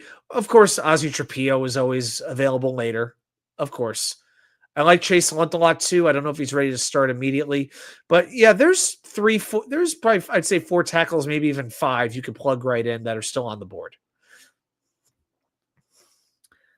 Scott wants to look at interior defensive line. Oh, okay. Yep. So there you have Walter Nolan, who I like, Tyreek Williams, Kenneth Grant, TJ Sanders, Darius Alexander. Plenty of options there too. A lot of good choices. Alfred Collins. The Jets brought in Omar Norman Lott. They've had him in. Dion Walker. A lot of defensive. This is a deep, deep defensive tackle draft. Deep. Chris likes Nolan. Yeah, definitely. Yeah, Nolan's my number 2 defensive tackle behind Mason Graham. It's hard to go safety. I know, but you still have a lot of very good ones there. Scott Foster, you like Kenneth Grant? Yeah, just not consistent enough. I mean, I'm okay with him, but I don't like him in the first round. All right, let's pull the big board back up. There we go. So Starks, Emin Worry, Simmons, Nolan, Agbuka, if you want to fill in the wide receiver spot across from Garrett, then if you add Egbuka, you might as well be talking the Ohio State Express at this point, you know? Fields, Wilson, Egbuka, Rucker. Maybe Rucker could actually be productive. Who knows? Myers in there too. Why not? Whew. Okay. All right. Got to make a decision. I think we can get. Here's the thing. If we look at tight end, let's go back up a little bit. We could address pretty much any of these positions: tight end, wide receiver, right tackle, defensive tackle, with our second round pick, maybe even the third round pick. So for me, it's just a matter of who is the most surefire bet to come in and be really, really good. I just love that Emin is so physical, has the coverage ability. His RAS score is a 10, if that actually matters to anybody. He can really do a lot. But I would go, I think just for the position need, I think that's why I'm going to lean Simmons with this pick. I'm going to take, hope everybody's okay. I'm going Simmons. That's it. That was a lot of time on one pick. But I think it's the right one. This Cleveland trade going back 25 pick? No, absolutely not. All right, Kenneth Grant just went off the board. All right, so let's pull up. We got the big board up here. Let's see who's available. So Hampton, the running back from North Carolina. I don't think so. You could draft Jalen Milroe at 42. Now remember, we don't pick again until 73, 31 spots. Xavier Watts is still there, the safety. Trey Harris, good wide receiver from Ole Miss, 6'2", 205. Very athletic. Mason Taylor, if you want to fill in that tight end position, this would be a great spot for it. I like that idea. All right, so we've done offensive tackle. Let's check. Let's see. Let's check defensive tackle here. Chris, the Eagles love Georgia players. Maybe just get a bunch of Ohio State players. Hey, it's better than getting, like, I don't know, Vanderbilt players. God bless them, but you know. So defensive tackle, you have some good options. You have TJ Sanders, who's more of the pass rusher. Alfred Collins, who's the run stopper, but will very well could be available at 73. Darius Alexander, more of a two-way player, didn't play the best competition, but very well thought of. So you definitely have some good defensive tackles here to look at. Wide receiver, Royals is here. Higgins is here. A lot of people like Jalen Noel. I don't love him. But even later on, Kyle Williams and Jack Besh, Elika Aomanor, they're there too. Again, it's not top heavy in the positions we need, but it's deep, like those second, third round picks. A lot of these positions can really be addressed next week, guys. And at tight end, Mason Taylor, Harold Fannin, Gunnar Helm, Elijah Arroyo, Terrence Ferguson. It's another situation where we could go a whole bunch of positions. It's just a matter of where we want to go. So with Watts, versatile, can play just about anywhere in the secondary. 5'11", 204, creates turnovers. Not the best speed, but very, very smart. Physical run supporter, we could use that. Best in roles where he can play in spacing. I don't feel like we need a safety right here. I'm feeling right now I would go Taylor. Maybe I'd go one of the wide receivers, like Royals. Oh, there's Maxwell Hairston at 58. Jets had him in for a visit. And Princely, I know he was mocked to the Jets this past week. I think in the third round, actually. All right, chat. What are we thinking? What are we thinking here? Where do we want to go? A lot of good players here to take, but who do you want to take? Do you want to go quarterback? Do you want to draft Jalen Milroe? Do you believe in Milroe that much? Chris Bradigan is an Xavier Watts fan. Okay. I can make an argument for Trey Harris. I can make an argument for Mason Taylor. All right, so let's narrow it down to those four: Milroe, Watts, Harris, Taylor. So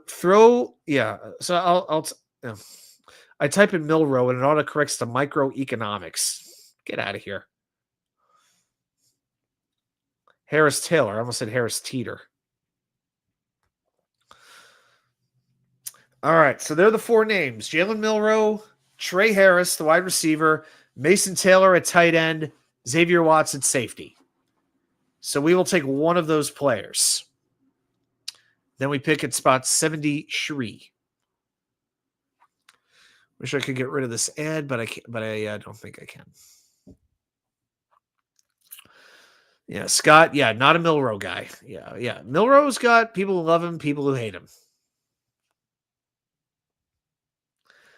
Jets mess. He's leaning tight end. He's leaning towards Mason Taylor.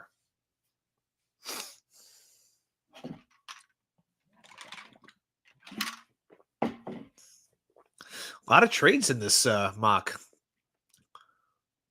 Yeah, Buka went. Otherwise, I'd be wow. They had Jackson Dart going to the Giants. Connor Lee to the Browns. Walter Nolan down there to the Chiefs. Wow. Malachi Starks to the. Can you imagine if the Ravens draft another safety right after Kyle Hamilton in the first round? That'd be pretty crazy. Yeah, they had Evan Worry going to the Texans. That'd be a great fit for him. All right, tight end. We're going to go Mason Taylor, son of Jason Taylor. Sorry, Miami, you can't have him. You had the father. We had the father for a bit, and now we got the son to stay. All right, so we have definitely helped the trenches. One trade offer since he wants to give us 81 and a fourth next year for 73 and 207. No. TJ Sanders just went. Okay, so we have 73. Then we have 110, 123. Then we're going to start hitting it. So we've drafted a tackle and a tight end. So I wouldn't mind looking at defense with this particular pick, but we'll pull up the big board here. Running back Jaden Higgins is there. Darius Alexander's still there. Alfred Collins. Jack Besh at wide receiver. Tough cookie. Harold Fannin, if you want to double up at tight end. Ozzie Trapillo, great, but we did draft a tackle already. Lathan Ransom, good safety from Ohio State. Gunnar Helms down there as well. Once again, very, very intriguing array of players here to choose from. Scott wants a defensive tackle, but might not be a good spot here. Well, are you confident with Fedarian Mathis, Leonard Taylor, and Byron Cowart, those types of guys? Jay Tufele next to Quinnen all year? Chris wants to look at wide receiver. Yeah, Higgins is definitely at the top. You do have Savion Williams. Yeah, Higgins, 6'4", 214, 9.63. Excels in contested catch situations. I love that. Yeah, that's definitely a good fit. And I like Besh a lot also. Yeah, more of the possession receiver, more of the Jericho Cotchery type guy, the chain mover. I like both these guys a lot. You made that comment for the second round pick? Okay, Scott, I got you. I got you. Thank you for letting me know. So again, we pick at 110. And down there, CJ West, I like him as a sleeper. Jordan Phillips, Jamari Caldwell, JJ Pegwest, I think is how it's pronounced. He might be available. Even Joshua Farmer might be there. I'll tell you what, Deone Walker could drop. He's one of those boomer bust type prospects. Yeah, there's definitely some good defensive tackles here as well. There's Kyle Kennard at 97. The Jets brought him in as well for a top 30. I just want to quickly read the report on Kennard. 6'4", 254, lean frame, compact mass, excellent length, explosive athlete, wins with his length and burst, best when lined up wide. Sounds like Will McDonald. His length is his best attribute. Solid dip and rip move, burst, length, and mass. Okay. A bit high-hipped. I've never heard of a player being high-hipped before, but I guess that's a problem. Can apply his power better in run defense, but a productive pass rusher with an exciting developmental skill set. Okay. Scott Foster not big on Alexander because he came from Toledo. Well, didn't Josh Allen play at Wyoming? So it's not the end of the world. It's really not. Harlan's leaning towards Collins. Wants to get that run stuffer right there. Okay. Yeah, there's so many good picks here. Yeah, I could go Higgins. I won't go Fannin. I won't go Bet. I could go Besh, but Higgins is the wide receiver I think I'm going with. I could go Higgins, Alexander, or Collins. Any one of those guys. Let's just double check the scouting report on Darius Alexander. 6'3", 305. Production in the MAC. Quick first step, heavy hands. 1 tech, 3 tech, 4 I. Dominated one-on-one drills at the Senior Bowl. That's good. Well leveraged, long and powerful. Not very flexible. Older rookie can be a quality starter earlier. I mean, it's not bad. Alfred Collins, 6'5", 332, so definitely heavier. He's not going to pass rush as well. So he's more of a one-tool player than Alexander is, but an excellent run defender.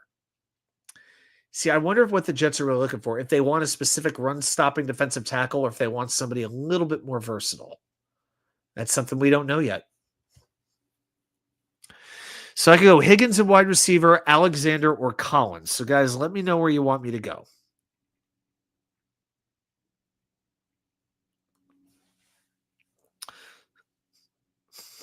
Harlan wants Collins. Scott wants Collins. Chris wants to go with the wide receiver. Okay. I know we got a lot of people here in the chat who are just kind of hanging out. That's cool. I appreciate you doing that. That's okay. But you can let your voices be heard if you want to. Your opinions are welcome.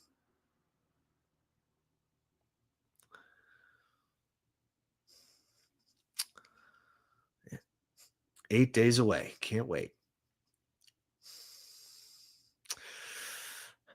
All right, let's get the run. All right, looks like it's well, yeah, Harlan, you already voted. You already said Collins. Come on. All right. Everybody had a chance to let their voice be heard. So we're gonna draft Alfred Collins from Texas. Wait. Oh, I'm sorry. I saw TJ Sanders here on the left, and I thought we had drafted him, and I realized that was the Dolphins. I'm like, no. We didn't draft a defensive tackle yet. No, we drafted offensive tackle and tight end. So we are building up those trenches, folks.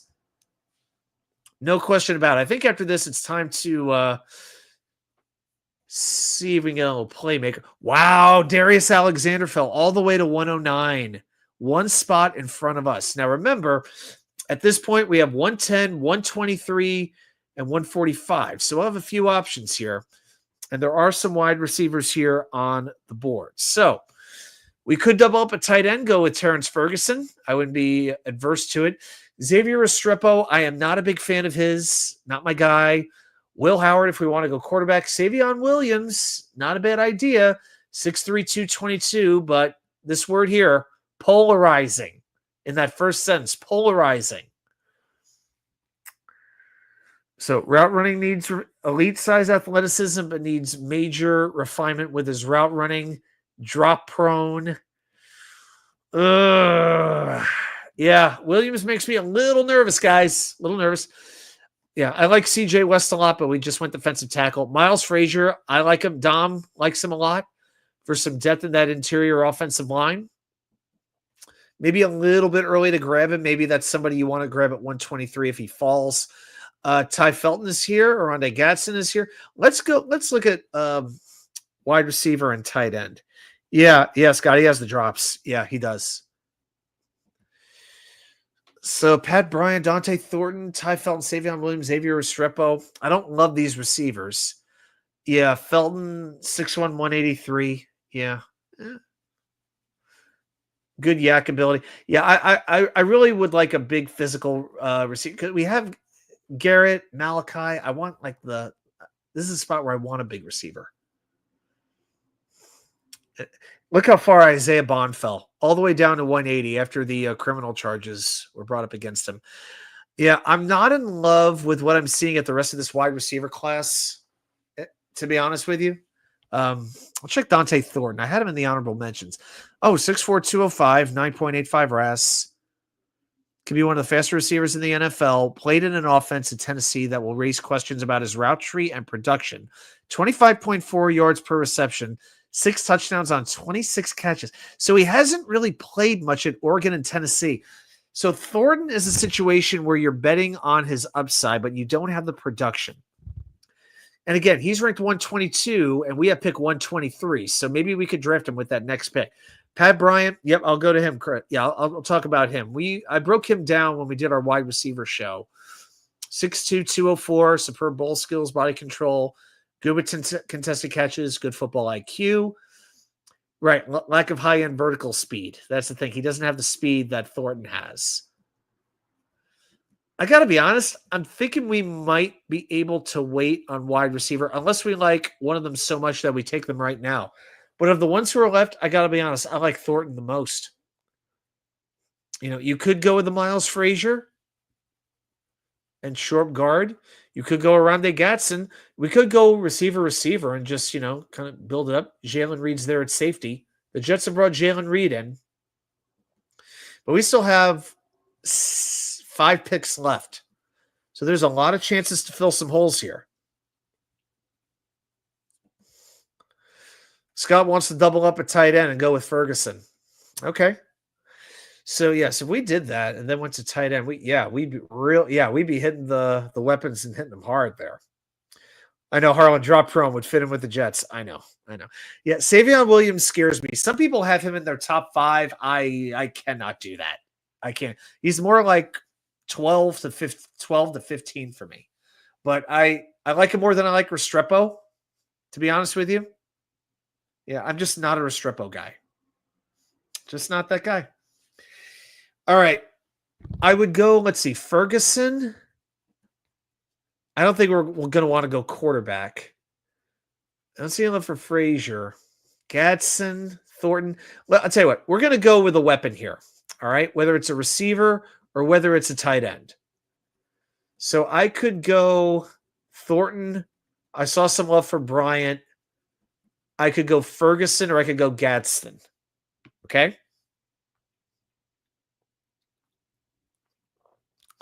Now, I think I know where I would go, but let's see. So Bryant, Ferguson, Thornton, or Arande Gadsden, the second. Scott Foster, I don't ever want to see Ruckert again. We're going to. The Ohio State connection. This is going to be his last chance. If he's the third tight end, I'm willing to have him there and give him maybe 3 plays a game. That's it. I'm seeing the love for Terrence Ferguson. All right, so it looks like we are going to double up at tight end with Taylor and Ferguson. Wow. We have just built this room up. So Terrence Ferguson, welcome to the New York Jets. Savion went right there. Miles Frazier just went there. Did Thornton go? I don't think he did. No, he didn't. All right. And then after this, we have 145. All right, so if we look at the big board here, Ty Felton, still there from Maryland. We went with tackle. We could go Gadsden. We could go with a cornerback if we wanted to. There's Dante Thornton. Or, hey, this might be a time to go quarterback. Turd Ferguson. Yeah, I get it. Jordan Phillips, third defensive tackle. If you want to go with a quarterback, you could go Quinn Ewers. Let's look at the quarterback list right now. So Ewers, they've got at 123, then Gabriel, then McCord. Then you get to my honorable mentions, and Rourke, Brosmer, Cook, Miller, all those type guys. Then a bunch of guys who will never see the light of day. They have Kyle McCord ranked criminally low in my mind. Criminally low. 123, 145, and 162. Yeah. So if you want to go with a quarterback, we could do that, but I will say they're coming off the board rather quickly.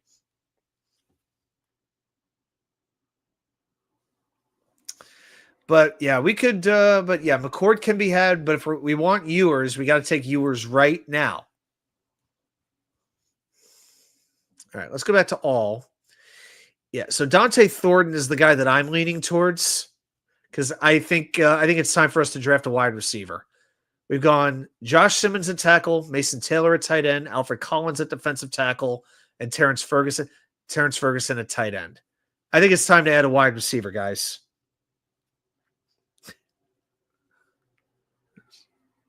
Terrence Ferguson, it's a funny name. Harlan wants to just take McCord right now. I mean, in the real world, we might have to take him here. I know that's not how the rankings go here, but we might have to. I just want to look at the wide receiver position because after this, I mean, Nash is okay, but I feel like, yeah, he's not great. Isaac to slot, I don't even know who that is, to be honest with you. Bryant's okay, but I wouldn't want him to be our only wide receiver. I'd feel okay with Thornton. My honest thought is Thornton and then come back and get McCord. That's kind of what I'm leaning towards. I'll check defense really quick. Jack Sawyer, very good edge rusher. RJ Mickens, safety from Clemson. He's there too. There's a number of ways we could go. So Harlan wants to go McCord. So all right. So here's what I'll do. So I'll give you a couple names: McCord, Thornton, Felton. So 2 wide receivers there. And I'll give you one more name. I'll give you Quinn Ewers if you want to go quarterback. So I'm giving you 2 quarterbacks and 2 wide receivers. We have Lazard. We're all set. Yeah, set for what exactly? Leading the league in drops.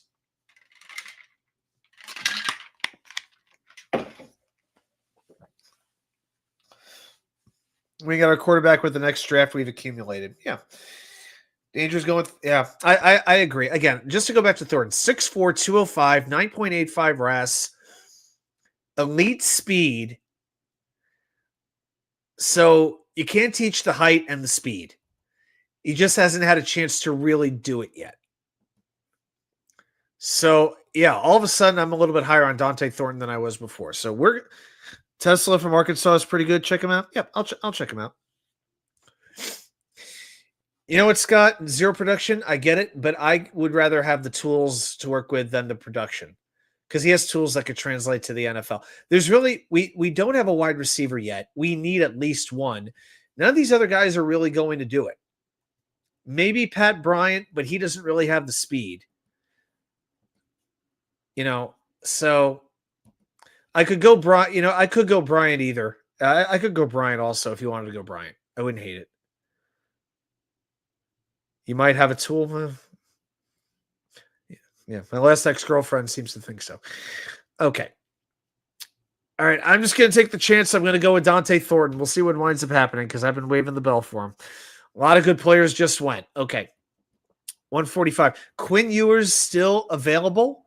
Wow. I'm guessing McCord is still available. He is. So we could go quarterback here, guys, if we want to do that.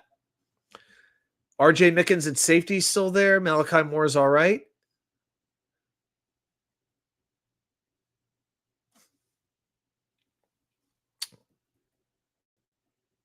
Yeah, then we're starting to dig a little bit deeper on that. Yeah, it'd be hard to not go quarterback with this pick.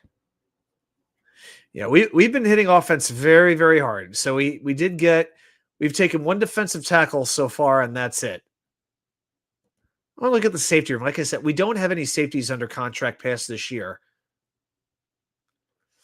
Sebastian Castro, we could get him a little bit later, maybe. Hunter Woller's not bad. Yeah, that's starting to dry up a little bit. Malachi Moore's okay too. Yeah, I'm thinking quarterback and safety need to be addressed. Danger says let Travis and Martinez compete for quarterback 3. Hey, okay. Scott, any thumper linebackers? And that's not a bad thing to look at. Yeah, Kaiser's pretty good. Yeah. Yeah. By the way, when he's playing well, when Jack is playing well, would that be a Kaiser role?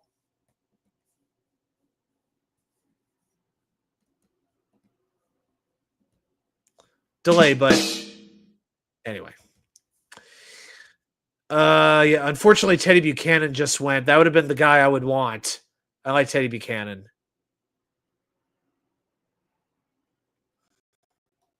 Sawyer went to the Kaminskins. Oh, I see.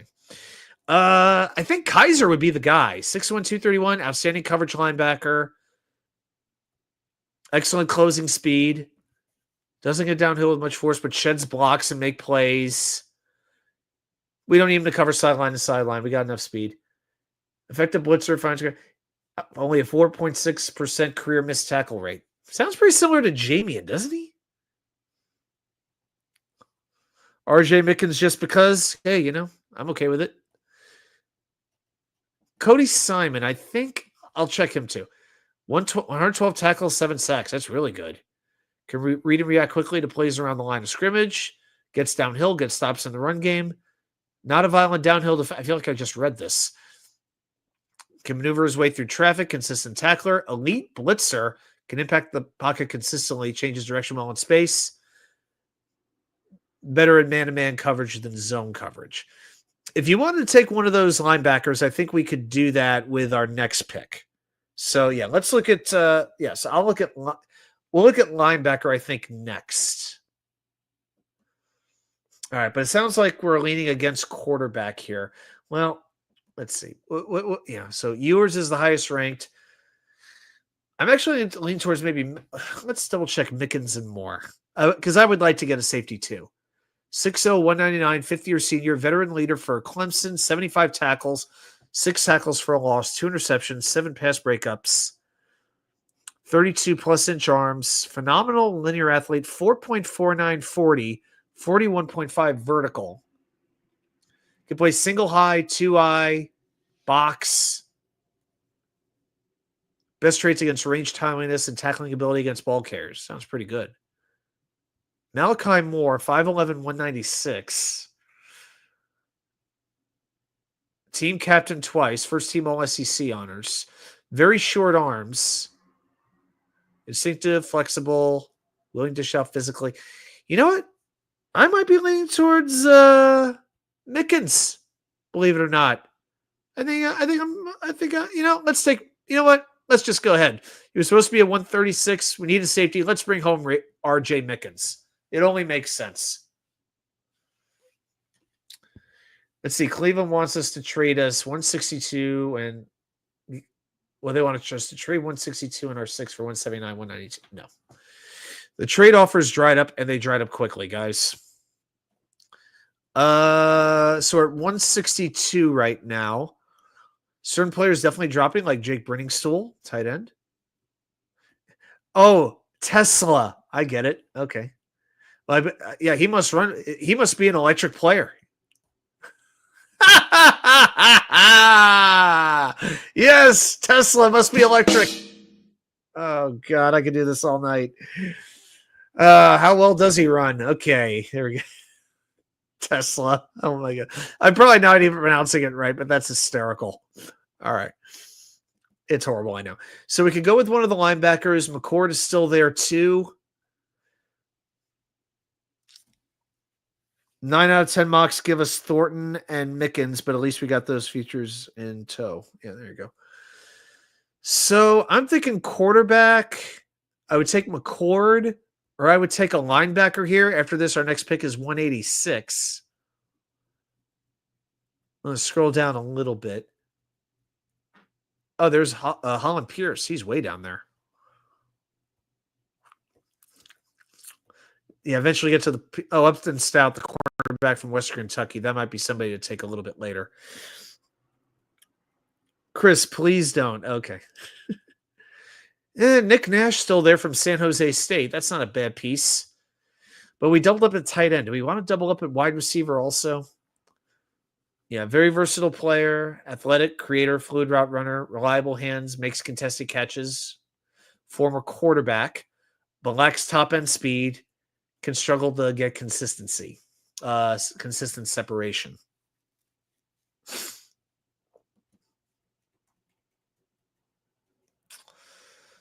Okay. So that's pretty much the top of the big board right now. We have 3 picks after this. Yeah, I think we have 3, 162, 186, and we still have you got to click on this stupid thing in just the right spot because it's not a touch screen. There it is, 207. Yeah, we have 3 picks left, guys. Okay.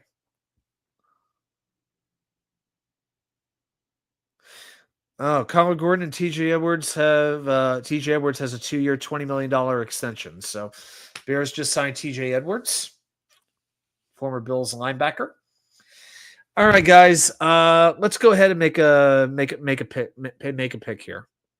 Danger. It is a new coaching staff, so the sins of the past coaching staff should not be passed down to the present. That's all I'm saying. You know what? I don't know if Jordan Travis is going to be ready to go. And again, this coaching staff did not draft Jordan Travis. It's the 5th round. I'm taking a chance on the quarterback. We're taking Kyle McCord. Sorry. All right. So now we go to pick 186. 2 picks left here, guys. So just to recap what we've done so far: offensive tackle, 2 tight ends, defensive tackle, wide receiver, safety, and quarterback. So a pretty well-rounded pick here. At this point, you're just looking for upside, right? Sebastian Castro's really good. See, I'd like to get maybe an edge rusher at this point, see what we can get there. Simeon Barrow, is another defensive tackle. I like him. I want to look at edge here. If you guys, if you have any positions you want me to look at, please tell me. I got to be honest, I'm not very familiar with these players right now. Jaw Joyner. 42.9% missed tackle rate. Pass. No. Upton Stout. Now, I've heard about him. Twitchy and aggressive, excellent short area quickness, fearless mentality. I like it. Excels in man coverage, glued to receivers, footwork, fast reactions. He's only 5'8". He's 5'8", 181, 7.7. Yeah, he's small. If he only had another 4 inches of height. Improved discipline and technique will enhance his consistency. Intriguing, but yeah, that height thing worries me. 5'8". His name is 5'8", and his name is Upton Stout. Oh my God. Oh, the puns are just rolling off the tongue tonight, aren't they? Justin Wally, 5'10", 190, played outside. 16 press breakup, 7 interceptions. This is going so long, I might draft a kicker at the end of this. Average tackler missed 19% of his snaps. Yeah, I mean, I do like Nick. I do like these first 3 guys. I know them. Don't know if it's what we need. Let's see Jay Higgins. We could use the linebacker. A 3.46 RAS. Oh boy. Lacks ideal speed. Needs to improve his range. But definitely sounds smart. I think I read a draft report on Cody Lindenberg, and I don't think I liked it. But let's see. Yeah, 17.2% missed tackle rate, average ball skills, straight line speed, but played only 1,500 snaps, has some durability issues. I didn't really like him. I don't love what's left at linebacker here, guys.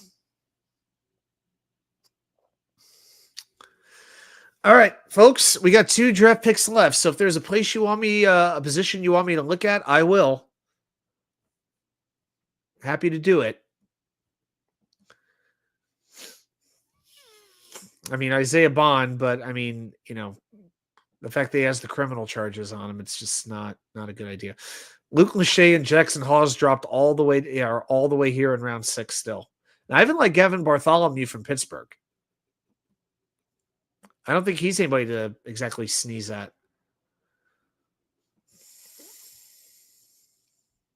So, yeah, defensive tackle. Vernon Broughton's there. Simeon Barrow's there. I don't know about doubling up a defensive tackle, but we could. Yeah, that Joyner guy is the next guy's at 217. Ugh, yuck.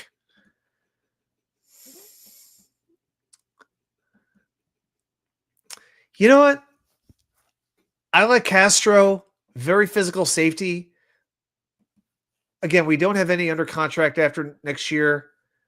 I don't mind doubling up on that. I don't think I mind doubling up at safety. Strong tackler, very versatile. Again, not the biggest speed, but smart, instinctive, physical, has a nose for the ball. Chris says LaShare Hawes. Dude, we drafted 2 tight ends. No, I think 2 tight ends is enough. I think we're okay with 2 tight ends.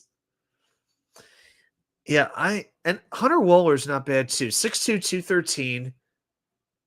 Good awareness, route recognition, has difficulty shedding blocks sometimes. Issues covering one-on-one. Well, that's why he's a safety and not a cornerback. Very good run defender. I don't mind that either. I'll check Crawford. 5'10", 202, 9.72 RAS. Speedy and aggressive. Special teams value. Could use that. Plays with energy. Will come downhill and run support. Experience in corner and safety. Technique can get a little bit sloppy. 5'10 is not ideal. All right. I'm just gonna. Yeah, I know a lot of people. I think I've seen a couple people who like Castro as a sleeper. I'm just gonna roll with Castro. Gonna do that. Gives us one pick left. Gets tough here at the end, doesn't it? So Vernon Broughton. I mean, yeah, Lachey made it all the way down there. Jalen Connors. There are so many good tight ends in this class. Tons. Howard Cross is still there. So, and if we're not sure where we're going to go, I'll just draft a kicker and call it a day.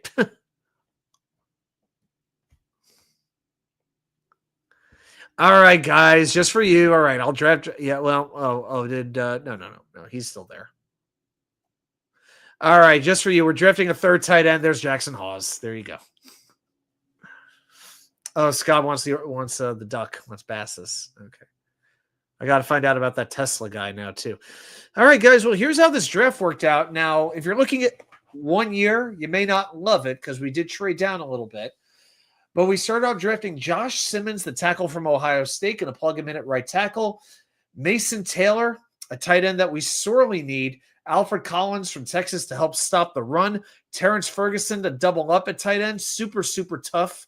Dante Thornton, that tall X-wide receiver that we could use. RJ Mickens at one safety. Sebastian Castro at another safety. Kyle McCord, a very productive college quarterback. Jackson Hawes, another blocking tight end. I don't think there's any way we're drafting 3 tight ends, but that's what we did here. And then, don't forget, we have a first and second round pick in 2026 from the Pittsburgh Steelers and a third from the Chargers as well. So we have definitely stocked up. Chris, we have no tight ends. Yeah, I mean, Ruckert is going to be on the team to start the year. He's just going to be there. And, they like Stone Smart. They're going to give him a chance, but he has to earn that roster spot.